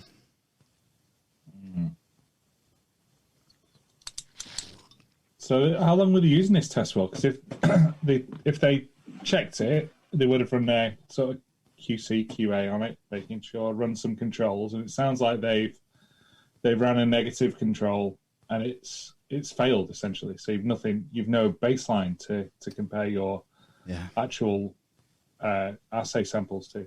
They just put it out anyway. Okay. Right, okay. Because, we need the test. Yeah. We only have a handful of cases. There was so much pressure, wasn't there, at the beginning about testing. We need to test. Oh. Test that motherfucker. Test till you're blue in the face. And that's why the PCR thing got pushed, didn't it? Even though that has like a false positive rate as well, doesn't it? Not designed to be a diagnostic test. Yeah, and it's not fit for purpose. And that's when I remember a story right when that was being rolled out, saying that it shouldn't be used for this. Yeah, good segue that. Oh, thank because Carl Hennigan, Professor Carl Hennigan for the Centre of Evidence-Based Medicine, was on Talk Radio this week, and he said something. I had a bit of an epiphany. Do you remember earlier in the pandemic when COVID was an irrecoverable disease? Pandemic? What did I say? It's like you said pandemic. You said a pandemic. I'm mixing up epidemic and pandemic. Yeah, right. I thought that was one that's twice as bad. Do you remember when, so anyone who'd had a COVID test ever, once they died, they went down as a COVID death? Yeah. And the way they got around it was they reclassified it so that you had to have had a COVID positive test within 28 days. And overnight, that knocked 10% off the mortality figures, about 4,500, something like that. Yeah. One swipe of one keystroke. Yes. Anyway, Carl Hennigan, I was just sort of half listening to this, and this sort of made my ears prick up. So what the test does is it picks up a very small fragment of the RNA, about 20 base pairs out of a huge load of genes. One of the key issues about that fragment is you can shed that fragment when you're infectious, but you can continue to shed it when actually the infection has passed. And in fact, people can shed it for up to 90 days. If you look at them young students who were in Italy, who were there for 40 days, they were shedding viral RNA. 90 days. So here's a scenario for you. You pick up COVID in August. 90 days later, you still have traces of the virus in you. You go into hospital for a heart valve operation. You test positive for COVID because it's it's 90 days later in the PCR at 45 cycles is picking up fragments, and then something goes wrong on the operating table and you die. COVID death. Mm-hmm. In fact, it's not 90 days, it's 90 days plus 28 days. So it's 4 months, potentially. Now, obviously, there's going to be some variation, natural variation in how long different people shed the virus for. Mm-hmm. But if the PCR test can pick you up 90 days after you pick up the virus, and then we're classing COVID deaths 28 days after a positive test, that's a potential for 118 days after infection to be noted down as a COVID death, which I thought was interesting. It would be, do you think it'd be better to class COVID deaths as someone who's had a positive COVID test and then died of pneumonia, for instance? Or respiratory issue. Yeah. All right, that might skew your flu figures. But this is also skewing your road traffic accident figures and your, falling off a ladder figures and things like that. Yeah, the whole thing is the way that the COVID deaths are recorded is such a blunt instrument. There's no finesse there. No, which is why people have to say died with COVID, and then you have to have that died of any cause within 28 days of a positive COVID test. And it complicates things because it seems like 80-90%, maybe more, of the people who die with COVID also have serious comorbidities. Mm-hmm. And then it's what role does that play? I mean, it's something a coroner... that reminds me. I had some intel from an anonymous producer this week regarding this exact subject. I'm going to have to just nip into this. And here we are. Inside sources say that the NHS gets £1,000 sterling for every coronavirus death recorded. There was a similar story in the States about doctors declaring COVID deaths and getting money for it. I'm not sure. I thought it was debunked. That's cases, and it went up if they were ventilated as well. Right. I've heard doctors say that, who work in the US, that they get a check if a COVID diagnosis is made, and then they get a bigger check if that patient is ventilated. $30,000, I think, if they're ventilated. This says a friend we was... might have to fact check that. Well, I'm hearing it from a doctor who works in the health service there, from his own mouth. I've seen it with my own eyes. I mean, maybe it's wrong. I don't know. Maybe he's lying. Anyway, from the producer, a friend was told by their doctor when their dad passed away to make sure that it wasn't recorded as a COVID death, as he was tested and came back negative. The reason they were told by the doctor was because the NHS get £1,000 per COVID death recorded. From the government, presumably. So, interesting data point. It's a very reliable source. I'll tell you the source when we're off air, because... You've got to protect your sources. Understandable. Yeah. So moving on to the meat of the COVID news. The Fat Emperor, aka Ivor Cummins, released a video yesterday. This is hot off the press. And he was talking to Nick Hudson, who's a South African chap from Panda, which is Pandemics Data and Analytics. And it's like a 1-hour video that sort of completely disemboweled the whole COVID narrative. I could have took 20 clips. I ended up marking down 10 and then had to whittle that down to 6. I think I got it down to, because there was just so much in it. It was like that Mike Eden interview. It was just so much information in it. So we'll start with clip 1. And funnily enough, this is talking about false positives, which we've mentioned before. People repeatedly ask me this. Stop doing emails, Ben. Well, how can you say that there are lots of false positives if the false positive rate on the test is only 1% or 2% or whatever? And it's a subtle thing, and I think something that people need to just absorb a little bit and think about. If the prevalence rate has gone down, I mean, let's take the extreme case. Let's imagine that there's no COVID in a population. And now you go and you test at this kind of level. You launch millions of tests upon the population, okay? Now, given that nobody's infected, okay, any test that comes back is going to be a positive test. How do you get to tens of thousands of cases? Well, test 1 million people with a false positive rate of 1%, and you will get 10,000 positives. But if by our assumption there are no infected people there, 100% of the test results are false positive, even though the test false positive rate is only 1%. And so people need to understand this, that a low false positive rate for a test can actually translate into the bulk of the results being false positives.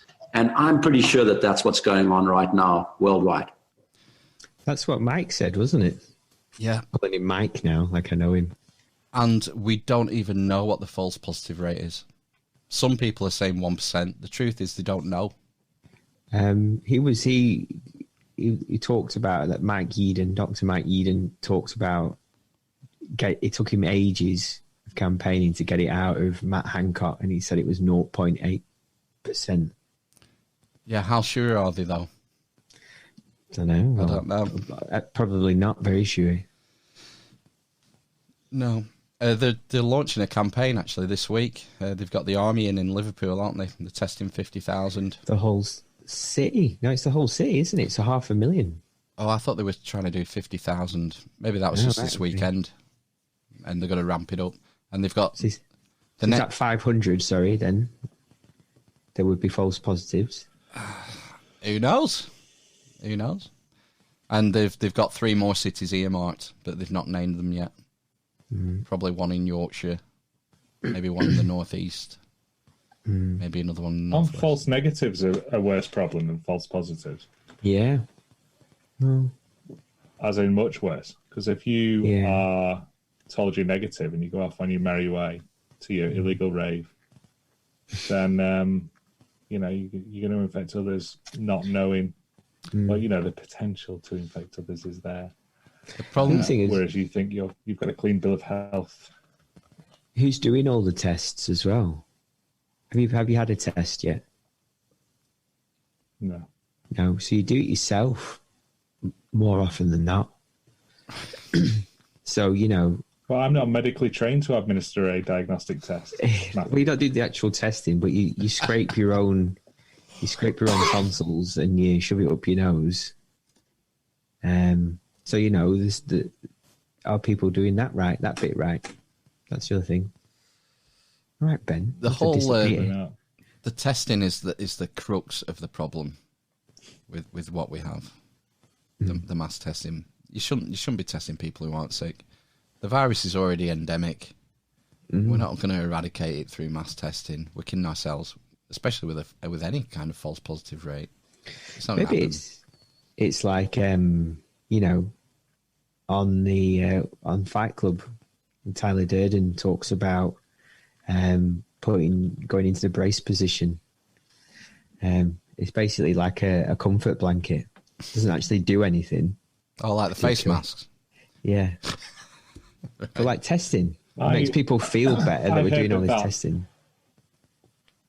It makes people feel safer that we're doing all this testing. Do you know what I mean? That kind of thing. Sorry, Ben. I was going to say, I'd heard that brace position thing on aircraft is so your neck breaks rapidly. So you're not, floundering around on fire down the aisle. Often, I think it was... I don't know. That might not be true. I think it was last week when we were talking about coronavirus, Ben, you were asking about, who benefits and, what's the underlying... Why is this happening? And we've got an opinion here. Why? Yeah, I can only process it as a confluence of incentives. Again, Michael Yeadon's way of looking at it, which I think is correct. You've got people who are making money, and they're going to carry on trying to do that out of this lunatic testing asylum. You've got people who are too far gone. They've committed too much to the doctrine of lockdown, the voodoo of lockdown, the voodoo of the mask. And it's hard for them to stand down. And then you've got people with delusions of grandeur who want to save the world from the deadly virus, and who believe that they're going to do it with their vaccine. Who could he be talking about there? The magic vaccine. Even though we've never had a really successful RNA vaccine, and a safe one, an efficacious one that you can show is safe and efficacious is years off, And then you've got, I think, ineptitude as another part of the story. People who they're not that bright. They haven't really spent enough time studying the data and the information to form their views. They're forming their views out of fear. And they go to sort of layman intuition, that you've got to be better off if you put a bit of cloth in front of your face, and you've got to be better off if you stop visiting people. They just go for that sort of rudimentary kind of first thing that you can grab at, something that computes in a very simplistic kind of way. And then in the midst of all the fear, they become adherents to this new religion, And so I think they're sincere a lot of the time, but they're just not very clever, And so you've got multiple commercial, political, accident of history, psychological, fear-driven drivers of this thing that lead to the maintenance of essentially a voodoo science. Yeah, that's Mike. Well, sounds like Mike Yeadon, doesn't it? That's what he says. He's not very. He left one aspect out, and that's the media. The media benefits greatly from all this. They fucking love it. Yeah.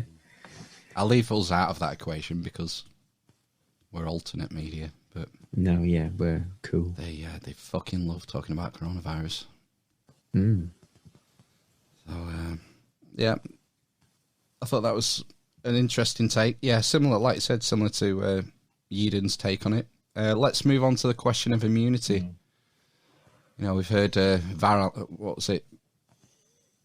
Whitty and Valance talk about 7% of the population being immune. Therefore, 93% of us are still susceptible. So let's hear about that immunity. The next point here is this idea that immunity is not long-lived, that it vanishes. And that's based on this. It's a true statement that antibodies wane quite quickly. But what's ignored is that's always the case. If your body maintained an antibody response for every virus in the system, you know, as we said just now, you've got viruses in you all the time, you know, you would die. You wouldn't be able to make it. You can't maintain. Antibody response is very energetic. It's taxing on the system. So you only mount one when an infection gets out of control and the antibody response wanes. What doesn't wane, and has been known about for decades, is your T cell memory and B cell memory, the part of your immune system that helps it wake up and get going again if you get a serious infection down the line. And so it's completely wrong to be, and these scientists know this is first year immunology, it's not new. They know it, okay? So they're lying when they tell you that your immunity vanishes because the antibodies are waning. That is a downright lie. Pretty clear in his language there. Yeah, yep. Similar to what we've heard, isn't it, from Mike? Because again, from Eden. Yeah. And they wonder why people don't trust the experts anymore. Yeah, when you have bizarre. Chief Scientific Advisor to the government telling us 93% of you are still susceptible, and he's not an idiot. So there must be something behind that lie, though. So why is he doing it? The only thing I can think of, yeah, exactly. The only thing I can think of is if you tell a population that, it's, you know, you're going to get it again, or it's only going to last 6 months or a year or whatever it is, then you can sell them or you can sell a nation or the health service or whatever. You can provide to them a new vaccine at different time points and suggest that they need boosting every so often to keep them strong and keep the virus away. Yeah. A lot of people will buy that because they're familiar with the concepts of boosters, TB, BCG vaccinations that you know we all had as kids, and you know, a lot of other childhood vaccinations that require boosters, tetanus as well. So it's not a alien concept to the nation, whereas T cell and B cell, memory cell immunity, is an alien concept to a hell of a lot of the population who don't really need to know that level of immunology knowledge. If I was being really charitable to them, you could say that they would give out this message that 93% of you are still susceptible to increase the public's compliance with the measures. But I think that's being very charitable, and it's still misleading the public. We're adults. Yeah, that's the key problem here. That's the problem, yeah. And I don't know who's driving who. I don't know if it's the scientists who are driving the politicians, or it's the politicians who are deciding on the route to take, and somehow bullying the science. I mean, all right, if I'm Patrick Vallance and Bojo comes up to me and says, right, we've run out of ideas, we need a second lockdown. Provide me a presentation for a press conference in 2 days, which justifies a second lockdown. I would fucking walk out.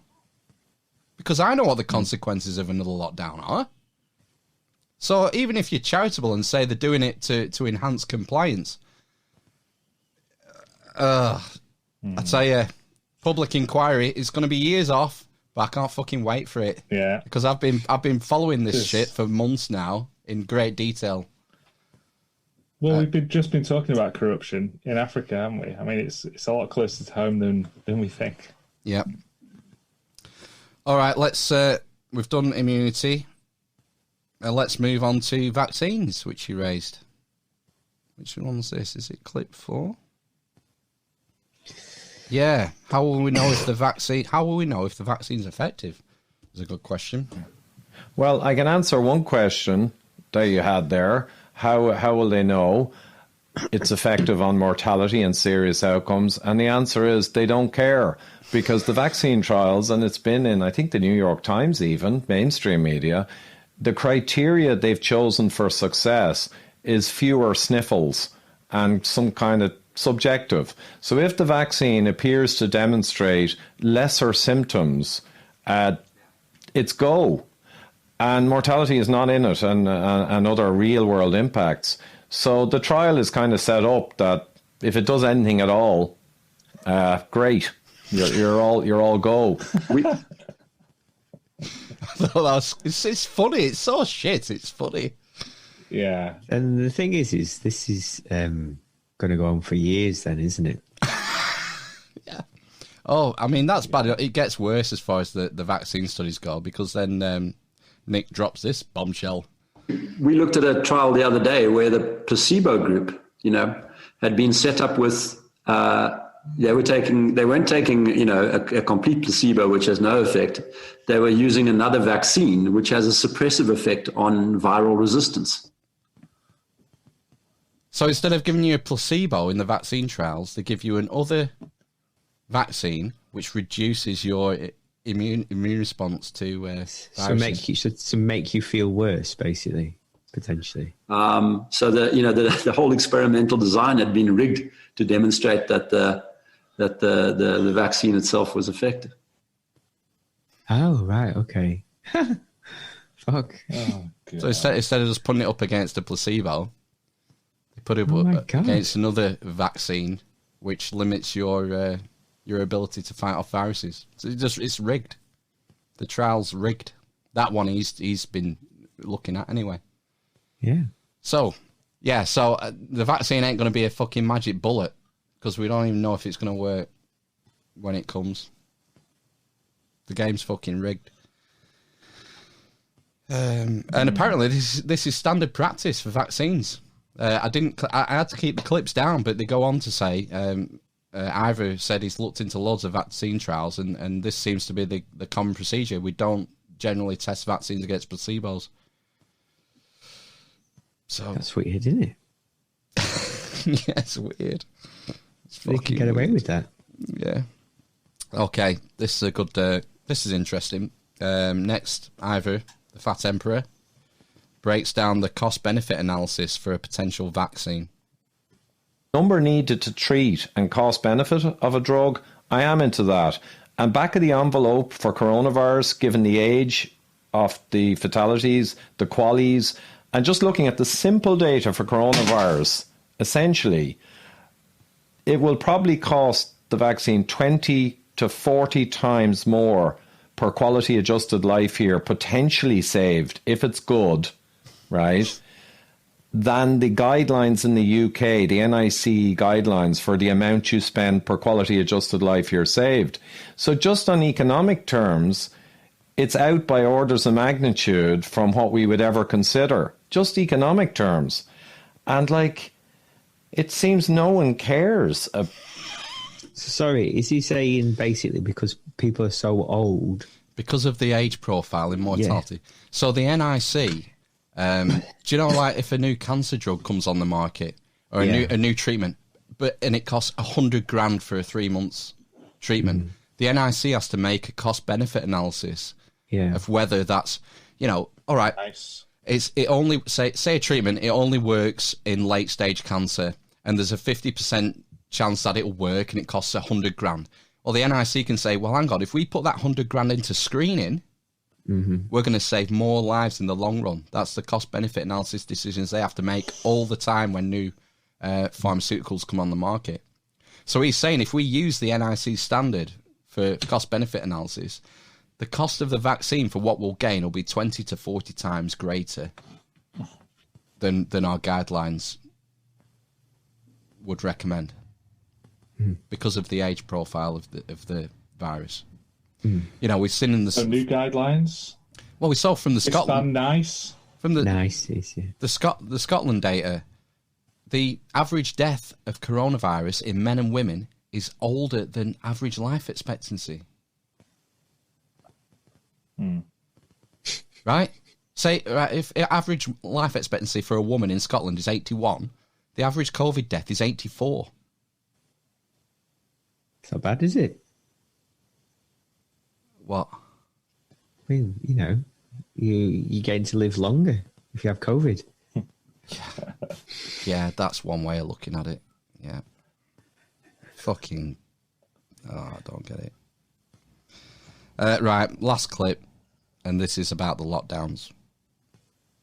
What do we know about lockdowns? What are they good at? Killing people. Good at killing people with cancer. Estimated 30,000 over the next few years. They're good at killing people with heart disease. Good at killing people with strokes. Good at increasing suicides, although we won't have that data for at least 12 to 18 months because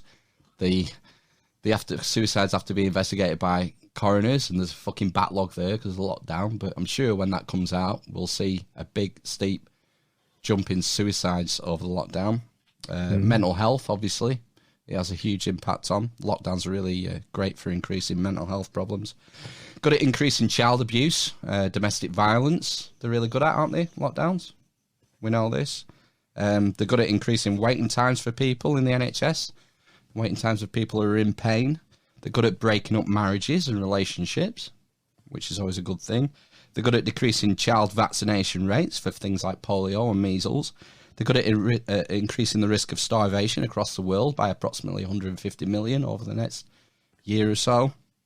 They're good at closing businesses, making people unemployed, destroying civil liberties, removing our right to protest.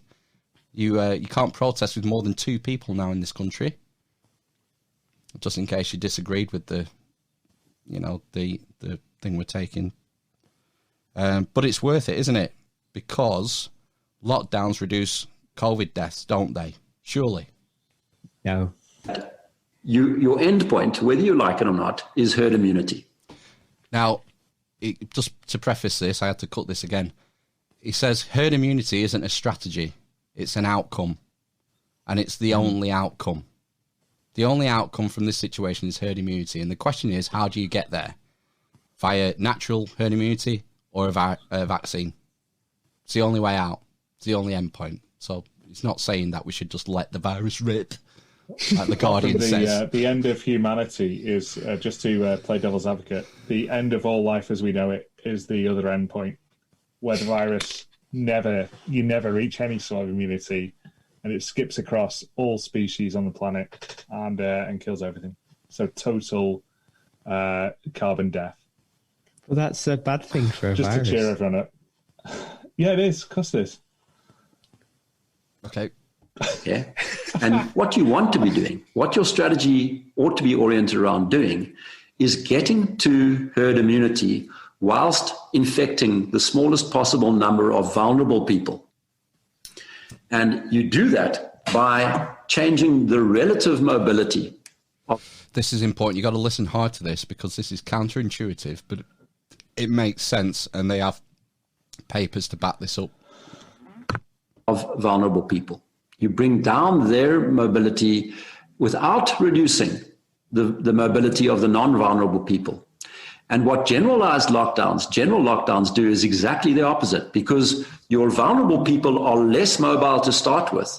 So when you start putting the brakes on the kids and the young adults and so on, you massively reduce their mobility. And so the relative mobility of the older and more vulnerable people, the at-risk people, actually goes up. And that, for me, is a very compelling explanation for why you get this very high mortality in countries like Peru, who have had brutal and extended lockdowns, and the very high age-based mortality that we've experienced in South Africa with our 220-odd day lockdown.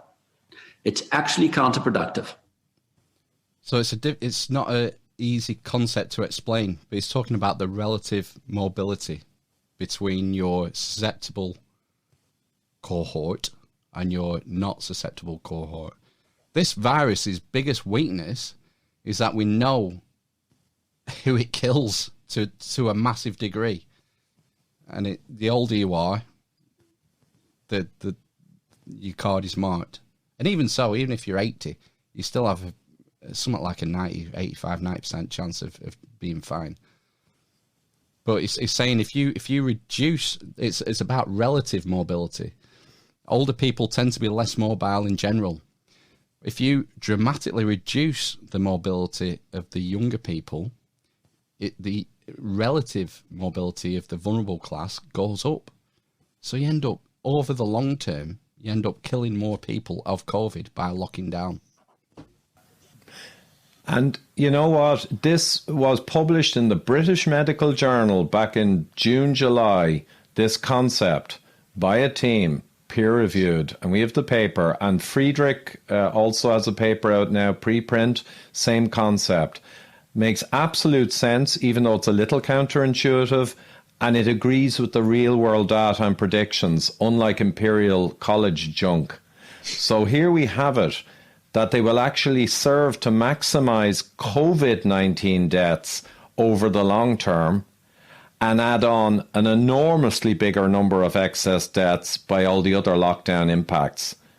And they destroy society, destroy freedoms, ruin the economy, cause massive child poverty and starvation over time in other areas of the world, yada, yada, yada.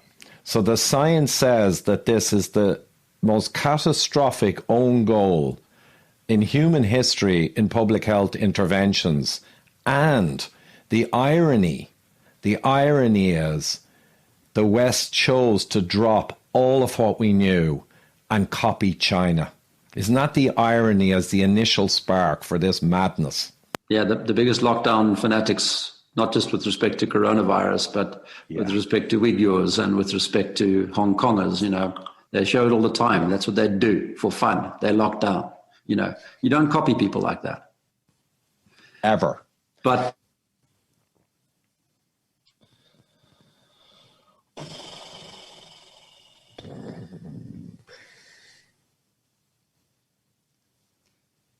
dead air. Speechless. Yeah, it's true. Well, I think we covered it quite a while ago, didn't we? That it wasn't necessarily that we were following. It was Malin, wasn't it? We weren't necessarily following the science. We were copying what other people were doing. Political groupthink. Yeah. Yeah. Yeah. It's crazy, isn't it? Yeah. It doesn't look look Sweden. Look, Sweden's death numbers are on the floor, man. I mean, it's going to pick up because we're going into the autumn, but they're not having the same spike that we are.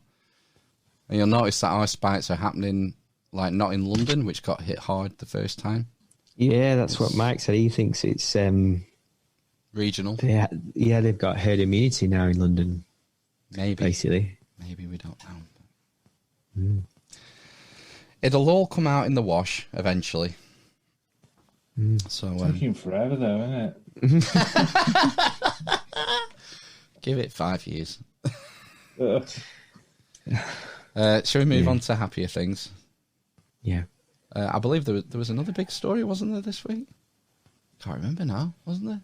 Was it an election? So about an election, was there something? Oh, that's right, yeah. We had an election in the United States.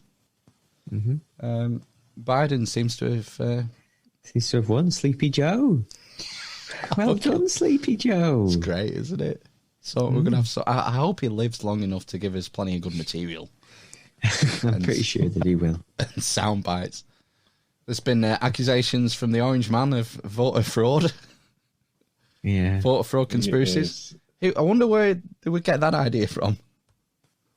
We have put together, I think, the most extensive and inclusive voter fraud organization in the history of American politics. I feel sorry for him now. Oh my God. He's the most powerful man in the world. He's the most powerful man in the world now. Did you see that press conference? There's obviously a lot of unhappy Trump supporters. Did you see that press conference that got, what do you call it? At the Garden Centre? The one that got gate crashed. No? Oh. I mentioned we are not prepared to give that number now. The Biden crime family stealing the election. The media's covering up. The Biden crime family stealing this election. The media's covering it up. The Biden crime family stealing this election. The media's covering it up. We want our freedom for the world. Give us our freedom, Joe Biden. Joe Biden's covering up this election. He's stealing it. They said Joe Biden. Oh. Where were we? What was the last question? Question was how many votes are outstanding yet to count. Just like tomorrow we'll have a number to give you as far as what we received. Just like nothing happened. Where were we? It's just used to it. It's just normal. It's normal in this. It's been normal for 4 years. Did you see his T-shirt or his vest? He had a vest on that said "Barbecue, Beer, and Freedom." Oh yeah, I saw that guy. Yeah. Is it? Did he say Joe Biden stole the election? The Biden crime family. Oh, okay. You know, Hunter and Burisma and. Oh, they're all the fucking same, aren't they? For God's sake. Talks about it's no different than Nigeria, man. No. You know, his coked up, cracked up fucking son ends up on the board of some company getting, what was it, 50 grand a month and a non-exec, an exec board member. Oh, something made me laugh. I was listening to the governor of Pennsylvania doing a speech because just after they declared that he'd won Pennsylvania, Biden, and yeah, he was saying, comparing the two, like Trump and Biden, and he said that Joe Biden had a net worth of $250,000, and that was his house, and that's it. That's all he owned. Apparently, that's all the money he had in the world was $250,000. I just thought, do people actually fucking believe this shit? His fucking son's like, yeah, 600 grand a year and an executive director. He's been in the Senate, I think, since 1972.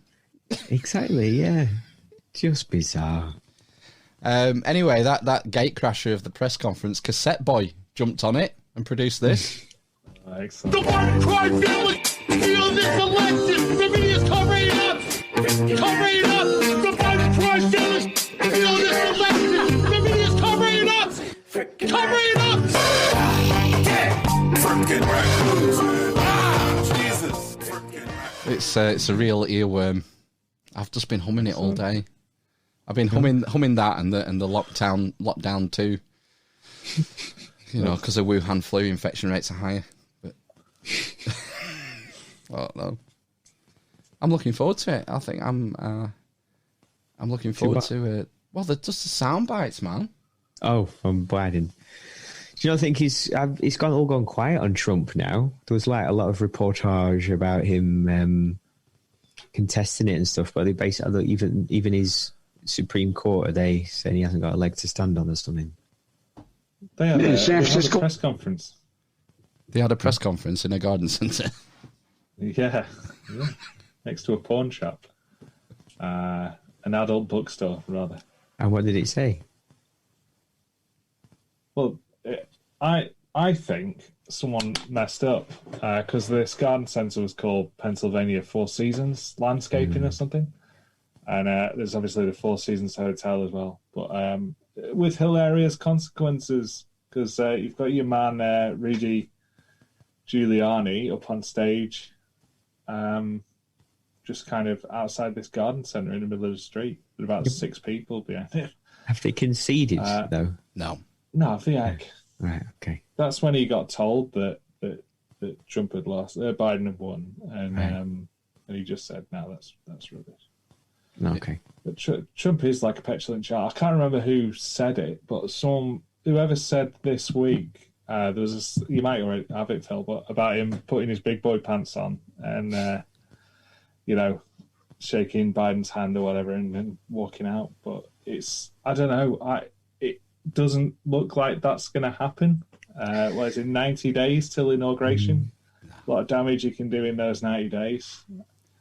The other thing as well is apparently all the sort of right-wing media is starting to turn, I believe, as well. I believe Fox News has even run a couple of things saying you should kind of walk away. Yeah. We'll see what happens over the next a week's a long time in politics. It's not unusual for things to drag out like this, though, especially in a tight race. And, we're still waiting on states to give us the results, man.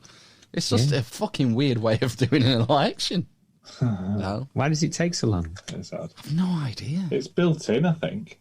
The suspense is built in certain battleground states, they call them, don't they? Yeah. And they'll wait for other states to release their second to last batch of votes, and then it's weird. It's called by different media organisations, but I think that the states actually only declare the actual official certificates of voting. I think it's around the 8th of December or something. I read today. Yeah. But yeah, it's a bit of a weird way of doing things. Trump just needs to chill out and go to San Francisco and check out the gay bathhouses. In San Francisco is all about, gay bathhouses, and it's all about round the clock sex. It's all, come on, man. What the fuck? What the fuck? I've got a clip here, and it's called JB. What the fuck? Tell me what he's saying here. I'll lead an effective strategy to mobilize true and international effort to pressure. He said, I laid down an effective something to release children under pressure. I'll lead an effective strategy to mobilize true and international effort to pressure.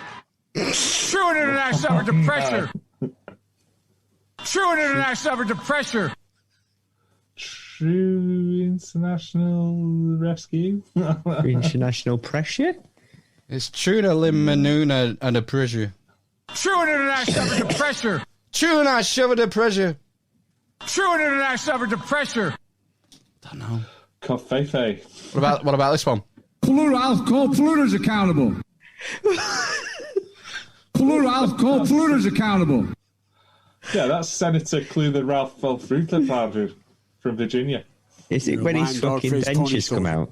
It does sound like wobbly dentures, this one, doesn't it? I'll call polluters accountable. It's definitely when his fucking dentures come out. True and international effort to pressure. And again there. I'll call polluters accountable. Don't ask him about his old butt buddy. Neil Smith, an old butt buddy. Are you here, Neil? Neil, I miss you, man. Don't ask him about his old butt buddy. Okay, I lost that. It's all about gay bathhouses. Oh, give him a break. Give me a little break here. Yeah. Well, hopefully Corn Pop's going to save us. Corn Pop was a bad dude, and he ran a bunch of bad boys. Yeah. It also holds I'll call polluters accountable. It's going to be fun. It's going to be fun. I just think he's trying to be down with the kids the way he talks and make people forget he's 80 or whatever. He's 79, I think. 77, I heard. But I thought he was 78. Yeah. I don't know. I know. Come on, man. Get a life. Well, this is another good one. This is, I think he's trying to say Obamacare here. Or better. Brock and I think it's a right for people to have bad health care. Better cat care. It's estimated that 200 million people have died, probably by the time I finish this talk. I don't know. 77, he says he is. Ooh. I have to find. I thought he was 79. Oh, I guess I'm wrong. Yeah. I felt like I had one more piece. Well, I think he seems like a nicer human being. He seems nice, doesn't he? He seems nice, so, but I like him. It's he just knows how it all works, doesn't he? So it just fits seamlessly in. Because I'm literally a communist. Oops. No, I don't think he's... Come on, man. I don't think he's a communist. Do you know, I'm sure I had... I thought I had something else. I thought I had a blast from the past on Twitter. Oh, my God, yeah, I think I found it. Yeah, there was like... I think about 10,000 miners had a simultaneous heart attack watching the news this week, once they heard this clip. Let me just put up a tweet that Margaret Thatcher has just put out. What? Wow, shit. Just in case you didn't catch that. Let me just put up a tweet that Margaret Thatcher has just put out because... From beyond the grave. So badly. Beyond the grave and recovered from dementia. Who talking about? Yeah, good question. Who's he talking about? Who did he mean to say? Margaret Thatcher. Oh, she was Prime Minister. What's the name? Strong and stable. Can't even remember her name. The Dancing Queen. Yeah. The Dancing Queen. Yeah.